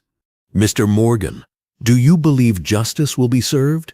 "Mr. Morgan, what would your father think about this trial?" Tyler paused at the courthouse entrance and turned to address the assembled media with the measured composure that had characterized his entire approach to seeking justice. "My father believed in America's promise that all citizens would be protected equally under the law. Today, we're testing whether that promise is real or just words on paper. I believe in our justice system, and I believe that the evidence will speak for itself." Inside the courthouse, Federal Judge Patricia Morrison was preparing to oversee what would likely be the most closely watched trial of her career. Judge Morrison, a 20-year veteran of the federal bench, had been specifically assigned to this case because of her reputation for fairness and her experience with complex civil rights prosecutions. The courtroom itself had been reconfigured to accommodate the intense public interest in the case. Additional seating had been installed, security had been increased, and media access had been carefully controlled to ensure that proceedings remained focused on justice rather than spectacle. As the defendants were brought into the courtroom, the contrast between their current circumstances and their former confidence was striking. Derek Mullins and Jake Henley, who had once swaggered through their community in police uniforms, now appeared diminished in orange prison jumpsuits, their hands shackled, their faces reflecting the reality that their lives as they had known them were over. Mullins' defense attorney, Robert Sterling, was a veteran criminal lawyer who specialized in representing police officers accused of misconduct. Sterling had built his career on exploiting qualified immunity protections and convincing juries that split-second decisions in dangerous situations should be judged with understanding rather than legal precision. But this case was different. The evidence against his client was overwhelming. The federal charges carried mandatory minimum sentences, and the victim's son had provided prosecutors with documentation that destroyed every traditional defense strategy. "Your Honor," Sterling said during his opening statement, "my client, Derek Mullins, is a dedicated police officer who made a split-second decision to protect himself and his partner during a dangerous traffic stop. Officer Mullins believed that William Morgan was reaching for a weapon, and he responded according to his training and department protocols." The defense attorney's words rang hollow in the federal courtroom, where qualified immunity protections didn't apply, and where federal prosecutors had unlimited resources to pursue justice. Sterling was attempting to use arguments that had protected police officers in state courts, but federal civil rights laws held law enforcement to much higher standards. Jake Henley's attorney, Catherine Walsh, faced an even more difficult challenge. Her client's racist social media posts, drug use, and the hit list found in his apartment made it impossible to portray him as anything other than a domestic terrorist who had used his police badge to target minority citizens. Your Honor, my client Jake Henley was following the lead of his senior partner when this tragedy occurred. Officer Henley is young, inexperienced, and was trained to trust the judgment of veteran officers like Derek Mullins. Federal prosecutor Sarah Chen rose to deliver the government's opening statement with the confidence of someone who had built an airtight case against two murderers. Chen had spent 15 years prosecuting civil rights violations, and she understood that this trial would set precedents for police accountability nationwide. Ladies and gentlemen of the jury, this case is about two police officers who murdered an innocent man because of the color of his skin. The evidence will show that Derek Mullins and Jake Henley targeted William Morgan not because he posed any threat, but because they believed that black lives didn't matter. Prosecutor Chen displayed a large photograph of William Morgan on the courtroom screen, a formal portrait from his military service, showing a young man in dress uniform with decorations for valor and service to his country. William Morgan served his country in Vietnam, where he earned a Bronze Star for courage under fire. He came home to serve his community as a teacher, coach, and volunteer. He was 68 years old, suffered from arthritis, and posed no threat to anyone. These defendants murdered him because they thought they could get away with it. The prosecutor then displayed the cell phone video that Mrs. Patterson had recorded, showing the entire traffic stop from initial contact to William Morgan's death. The courtroom fell silent as the jury watched an elderly man being beaten and then shot while his hands remained pressed against his car. The defense will tell you that this was a split-second decision made in fear, but the evidence shows that this was a deliberate execution preceded by racist taunts and followed by celebration. These defendants didn't make a mistake. They committed murder. The first witness called by the prosecution was Detective Maria Santos, who had conducted the initial investigation into William Morgan's death. Santos took the stand with the bearing of a professional who had spent years documenting police misconduct that was subsequently covered up by her own department. Detective Santos, what did you observe when you arrived at the crime scene? Prosecutor Chen asked. I observed an elderly black man who had been shot multiple times while standing next to his vehicle. The victim's hands showed no gunshot residue, indicating he had not fired a weapon. No weapon was found at the scene, despite the defendant's claims that they had seen one. Detective Santos' testimony established the basic facts of the case, while undermining the officer's story about William Morgan posing a threat. Her professional analysis, combined with the video evidence, created a foundation that the defense would be unable to shake. Detective Santos, in your professional opinion, was this shooting justified under department policy? No, ma'am. Department policy requires officers to de-escalate situations whenever possible and to use lethal force only when facing an imminent threat of death or serious bodily injury. The video evidence shows that no such threat existed. The detective's testimony was followed by Mrs. Eleanor Patterson, the 74-year-old neighbor who had witnessed the shooting and recorded the crucial video evidence. Mrs. Patterson walked slowly to the witness stand, using a cane but maintaining the dignity that had motivated her to seek justice for her murdered neighbor. Mrs. Patterson, you've known the Morgan family for how long? Prosecutor Chen asked gently. About 15 years.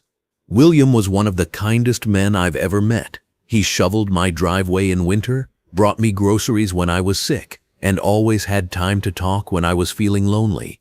Mrs. Patterson's voice grew stronger as she described her friend's character, painting a picture of a man who had spent his retirement years serving others rather than himself.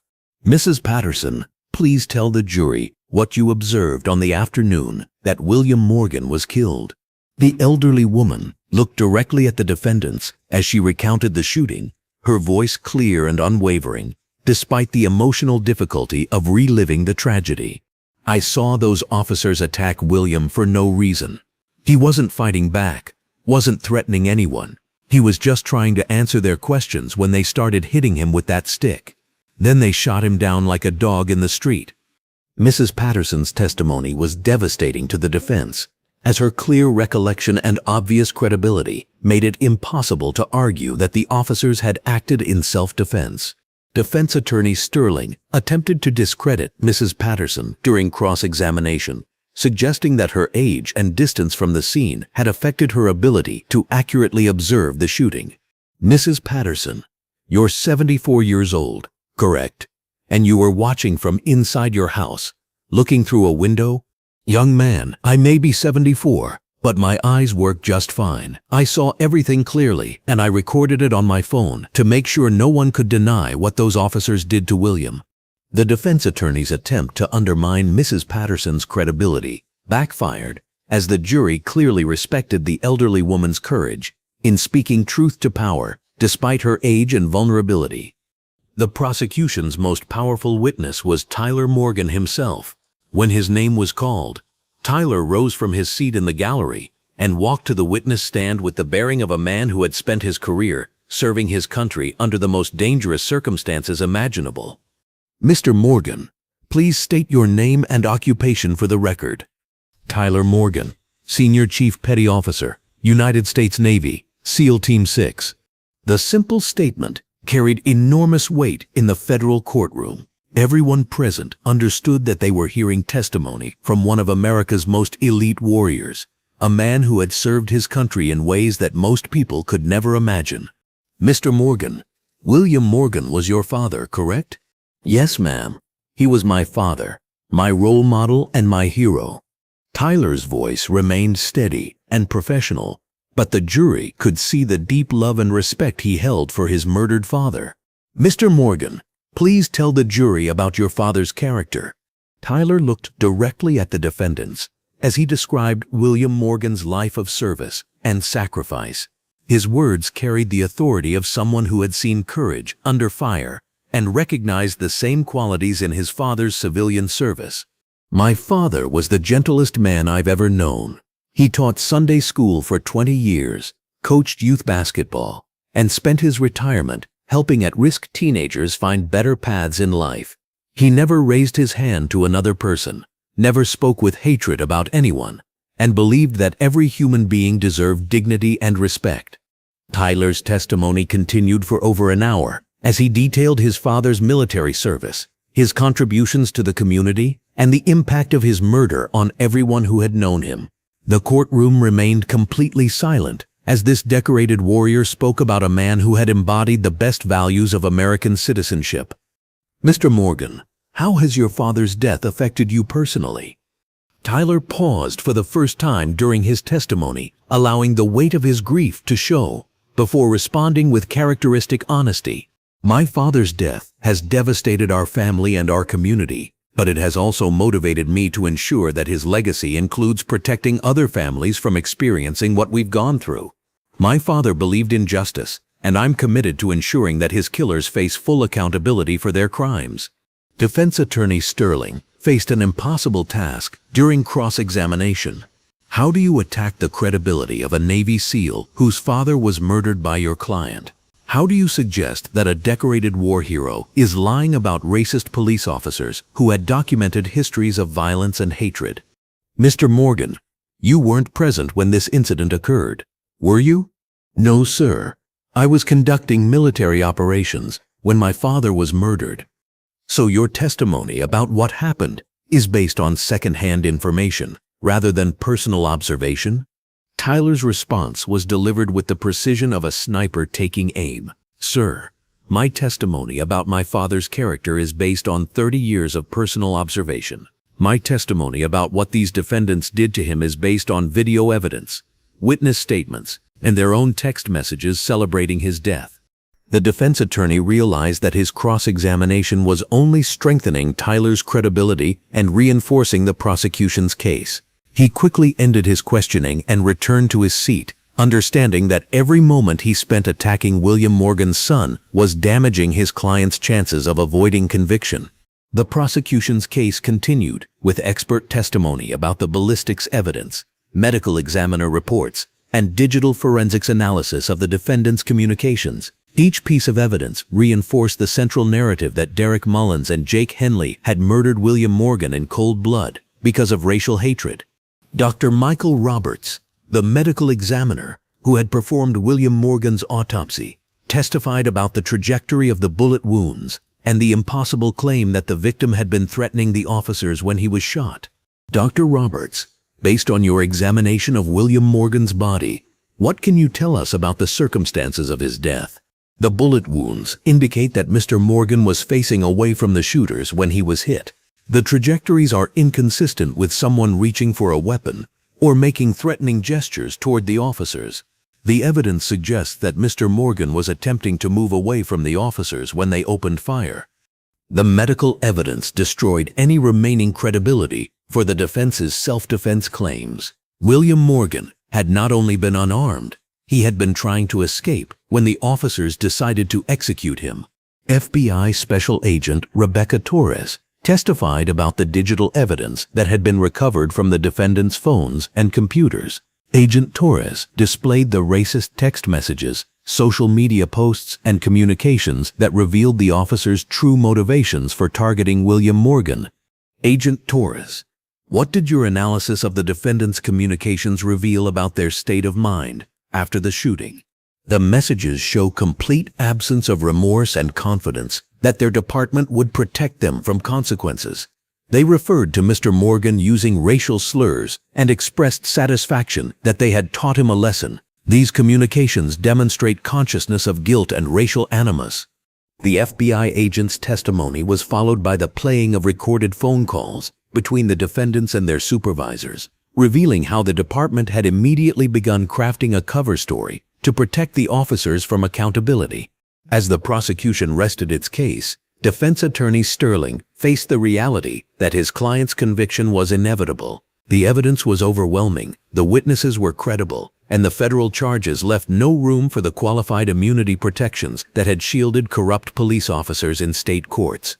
Sterling's defense strategy focused on portraying Derek Mullins as a dedicated officer who had made a tragic mistake, rather than a racist murderer who had committed a deliberate execution. But this narrative was undermined by the extensive evidence of Mullins's racist beliefs and his pattern of targeting minority citizens. Ladies and gentlemen of the jury, Derek Mullins is a human being who made a terrible error in judgment during a high-stress situation. He believed that William Morgan posed a threat, and he reacted according to his training. This was a tragedy, not a murder. The defense attorney's closing argument was weakened by his inability to explain away the video evidence, the racist communications, or the medical examiner's findings. Sterling was asking the jury to ignore overwhelming evidence in favor of a narrative that had been thoroughly discredited during the trial. Prosecutor Chen's closing argument was delivered with the moral authority of someone seeking justice for a genuine American hero who had been murdered by domestic terrorists wearing police badges. Ladies and gentlemen, William Morgan served his country in Vietnam and his community for 40 years. He was murdered by these defendants not because he posed any threat, but because they believed that black lives don't matter. The evidence shows premeditated murder motivated by racial hatred. Justice demands that you hold these defendants accountable for their crimes. The jury deliberated for only 4 hours before returning with their verdict. As the foreman rose to read the decision, the courtroom fell completely silent. Tyler Morgan sat in the front row, holding his breath as he waited to learn whether American justice would prevail over police corruption. We, the jury, find the defendant, Derek Mullins, guilty of first-degree murder, violation of civil rights under color of law, conspiracy, and obstruction of justice. We, the jury, find the defendant, Jake Henley, guilty of first-degree murder, violation of civil rights under color of law, conspiracy, and obstruction of justice. The courtroom erupted in applause and tears as justice was finally served for William Morgan. Tyler felt a profound sense of relief and vindication, knowing that his father's killers would spend the rest of their lives in federal prison. Judge Morrison sentenced both defendants to life in prison without possibility of parole. ensuring that Derek Mullins and Jake Henley would never again have the opportunity to harm innocent citizens. As Tyler left the courthouse that day, surrounded by supporters and media, he understood that his father's death had achieved something extraordinary. William Morgan's murder had resulted in convictions that would send a message to every police officer in America. Racist violence would no longer be tolerated, and no badge would provide protection from federal prosecution. After the sentencing, Tyler met with Prosecutor Chen and FBI Agent Torres outside the courthouse. The media frenzy continued around them, but Tyler's focus was already shifting to the next phase of his campaign for justice. "Mr. Morgan, this conviction sets a powerful precedent," Prosecutor Chen said. "Federal prosecutors across the country will use this case as a template for pursuing police misconduct charges. Your father's death is going to save lives." Agent Torres nodded in agreement. "Tyler, the Morgan Protocol is already being implemented in 12 states. Police departments are changing their policies because they understand that federal oversight is real and that racist officers will face genuine consequences." Tyler looked back at the courthouse, where justice had finally been served for his father. The building represented everything William Morgan had believed about America: that the system could work when good people demanded accountability, that truth would ultimately prevail over corruption, that his son's military training could be used to protect rather than destroy. "Agent Torres, my father always said that one person could make a difference if they refused to accept injustice. Today proved he was right. These convictions will echo through every police department in America." As Tyler walked away from the courthouse, surrounded by community members who had supported his quest for justice, he understood that his father's legacy would extend far beyond their family. William Morgan's death had become a catalyst for change that would protect countless families from experiencing similar tragedies. The convictions of Derek Mullins and Jake Henley represented more than individual accountability. They marked the beginning of a new era in American law enforcement, where racist violence would face federal prosecution and where badges would no longer provide immunity from justice. Tyler's phone buzzed with messages from military colleagues, civil rights organizations, and families who had lost loved ones to police violence. His father's case had given them hope that their own quests for justice might finally succeed. Standing on the courthouse steps where this journey had begun, Tyler Morgan made a silent promise to his father's memory. The fight for justice would continue until every American could trust that their government would protect them equally, regardless of the color of their skin. The trial was over, but Tyler's mission to honor his father's memory through systemic reform was just beginning. 6 months after Derek Mullins and Jake Henley were sentenced to life in federal prison, Tyler Morgan stood before the newly constructed William Morgan Community Justice Center in Millbrook Heights. The building, funded by the $45 million civil lawsuit settlement, represented everything his father had believed about America's potential for positive change when good people demanded accountability.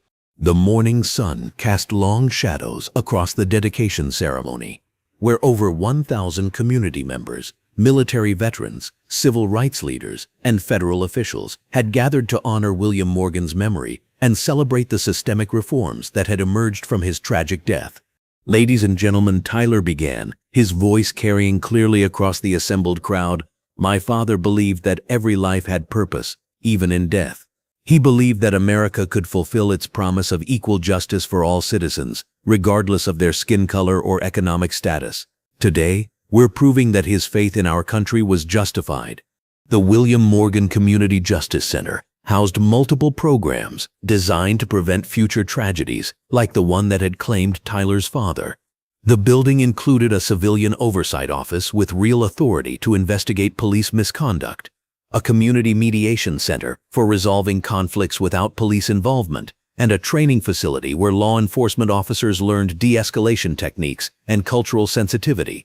Pastor Michael Robinson, who had officiated at William Morgan's funeral, offered the dedication prayer with tears in his eyes. "Lord, we thank you for William Morgan's life of service and sacrifice. We thank you for his son Tyler, who chose justice over vengeance, healing over hatred. May this center serve as a beacon of hope for all families seeking accountability and reform."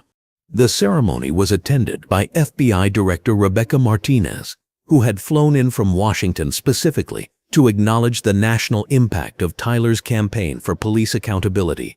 Director Martinez approached the podium with the bearing of someone who understood that this moment represented a fundamental shift in American law enforcement. The Morgan Protocol has been implemented in all 50 states, Director Martinez announced to enthusiastic applause. Police departments across America now understand that federal oversight is real, that racist violence will face prosecution, and that badges provide no immunity from justice. William Morgan's legacy is protecting families who will never know his name. Tyler felt a profound sense of satisfaction as he watched community leaders, federal officials, and ordinary citizens celebrating his father's continuing influence on American society. William Morgan had spent his life serving others through teaching, coaching, and volunteering. His death was now serving others through systematic reforms that would prevent similar tragedies. The centerpiece of the community center was the William Morgan Memorial Library, where Tyler had donated his father's personal collection of books on American history, civil rights, and military service. The library would serve local students while preserving the intellectual legacy of a man who had believed in education as the foundation of democracy. Detective Maria Santos, who had been promoted to chief of police following the federal investigation that had decimated the department's corrupt leadership, spoke about the practical changes that had emerged from Tyler's quest for justice. The Morgan Protocol requires body cameras for every police interaction, psychological evaluations that screen out racist candidates, and civilian oversight with real authority to investigate misconduct, Chief Santos explained. We're also implementing community policing programs that emphasize service rather than enforcement, building trust rather than fear. The new police chief had been carefully selected by a community oversight board that included Tyler, Pastor Robinson, and other civic leaders who had been inspired by William Morgan's example of principled service. Chief Santos represented everything that law enforcement could become when accountability replaced corruption and service replaced domination. Tyler watched with pride as his father's former students, now adults with children of their own, toured the community center with their families. These men and women had learned about dignity, respect, and civic responsibility from William Morgan during their teenage years. Now they were teaching those same values to the next generation while ensuring that their children would grow up in a community where police officers served rather than terrorized. Mrs. Eleanor Patterson, now 75 years old and using a wheelchair, but still sharp and determined, had been given a place of honor at the dedication ceremony. The elderly woman who had risked her safety to document William Morgan's murder was now recognized as a hero whose courage had made justice possible. "Tyler, honey," Mrs. Patterson said as she gripped his hand with surprising strength, "your daddy is so proud of what you've accomplished. He's watching over this community, making sure his legacy protects other families from what yours went through." Tyler knelt beside Mrs. Patterson's wheelchair, overcome with gratitude for the woman whose cell phone video had provided the evidence necessary to convict his father's killers. Without her courage and quick thinking, Derek Mullins and Jake Henley might have escaped accountability for their crimes. "Mrs. Patterson, my father always said that evil triumphs when good people do nothing. You proved that good people can change the world when they refuse to remain silent. This community center exists because you had the courage to document the truth." The dedication ceremony concluded with the unveiling of a bronze statue depicting William Morgan in his teaching pose, hands gesturing as he explained a lesson to attentive students. The inscription beneath the statue read, "William Morgan, 1955-2023, teacher, veteran, father, servant. His legacy lives in every life he touched and every injustice his death helped prevent." Tyler stood before the statue of his father and felt the weight of grief transforming into something more constructive, purpose. William Morgan's death had been a tragedy, but his son's response had turned that tragedy into a catalyst for positive change that would protect countless families from experiencing similar losses. As the crowd began to disperse, Tyler was approached by Jennifer Washington, a young civil rights attorney who had been inspired by his campaign for justice to specialize in police misconduct cases.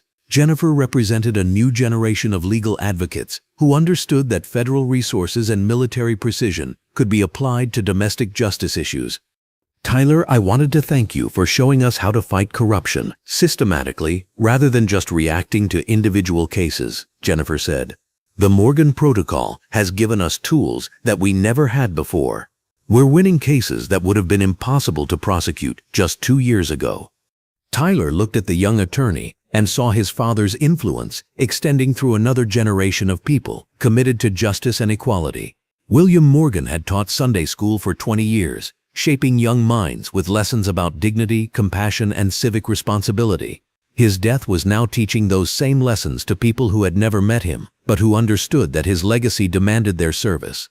Jennifer, my father believed that education was the foundation of democracy. He spent his life teaching people about their rights and responsibilities as American citizens.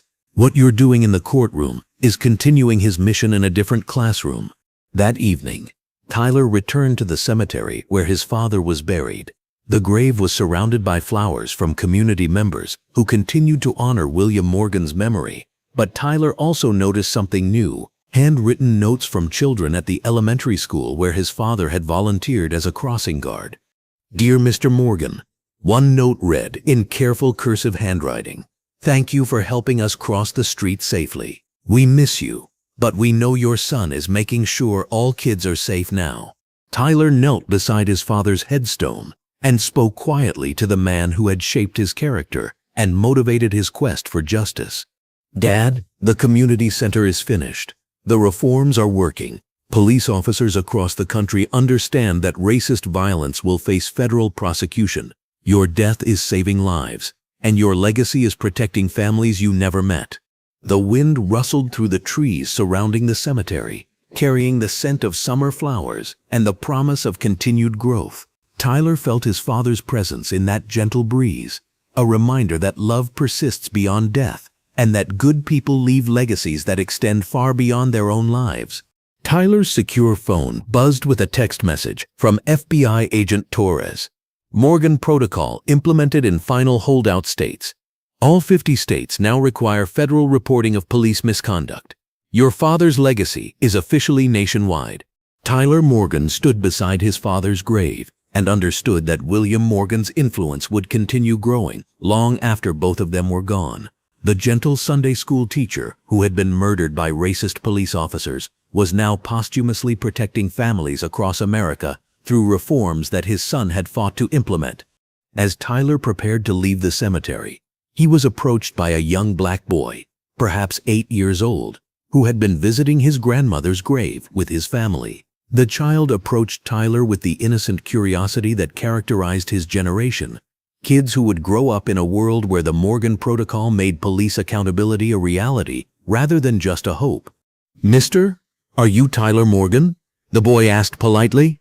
"My teacher told us about your daddy and how he helped make police officers be nicer to people." Tyler looked down at the child and saw the future that his father's death had helped to secure: a generation of young Americans who would take police accountability for granted because their parents had demanded it, fought for it, and achieved it through systematic reform rather than just protests and prayers. "Yes, I'm Tyler Morgan. What's your name?" "I'm Marcus. Like my grandpa. My mama says your daddy was a hero who taught Sunday school and helped kids like me learn about being good citizens." Tyler placed a gentle hand on Marcus's shoulder, feeling the weight of responsibility for ensuring that this child would inherit a better world than the one his father had been murdered in. "Marcus, my daddy believed that every person deserves to be treated with dignity and respect, no matter what they look like or where they come from. He also believed that good people have a responsibility to stand up against injustice whenever they see it." The boy nodded seriously, absorbing the lesson with the gravity that children reserve for conversations with adults they recognize as important. "Mr. Tyler, when I grow up, I want to help people like your daddy did. Maybe I'll be a teacher or a police officer who protects everyone the same." Tyler felt tears forming in his eyes as he realized that his father's legacy was now inspiring children who had never met William Morgan, but who understood that his life and death had meaning beyond personal grief. Marcus, my daddy would be very proud to know that his story inspired you to want to help people. He always said that one person could make a difference if they refused to accept injustice. As Tyler walked away from the cemetery that evening, he carried with him the knowledge that William Morgan's death had achieved something extraordinary. A gentle man who had never sought to harm anyone had posthumously created a system of accountability that would protect countless families from experiencing the tragedy that had shattered his own. The Morgan Protocol was now federal law. Police departments across America understood that racist violence would face prosecution. Corrupt officers could no longer hide behind badges and qualified immunity. Most importantly, children like Marcus would grow up in communities where law enforcement served all citizens equally, regardless of their skin color or economic status. Tyler Morgan had kept his promise to his father. Evil had not triumphed. Justice had prevailed, and William Morgan's legacy would continue protecting American families for generations to come. 6 months after burying his father, Tyler Morgan understood that some deaths create legacies that outlast the grief they cause. William Morgan had been murdered by racist police officers who thought his life didn't matter. His son had proven them wrong by using that death to save countless other lives through systematic reform that would endure long after both father and son were forgotten. The gentle Sunday school teacher who had taught children about dignity, compassion, and civic responsibility was now teaching those same lessons to an entire nation through the reforms that his death had made possible. Tyler's quest for justice had become his father's continuing mission to protect the innocent and serve his community, even from beyond the grave. As Tyler drove home through the streets where his father had been murdered by police officers who thought they were above the law, he saw patrol cars whose occupants now understood that federal oversight was real, that racist violence would face prosecution, and that badges provided no immunity from justice. William Morgan's legacy lived in every traffic stop that ended without violence, every police interaction that treated citizens with dignity, and every family that would never experience the tragedy that had shattered his own. Tyler Morgan had honored his father's memory by choosing justice over vengeance, reform over revenge, and healing over hatred. The community center that bore William Morgan's name would serve future generations, while the protocol that carried his legacy would protect American families for decades to come. Justice for William Morgan was complete, but his son's mission to build a better America would continue for the rest of his life.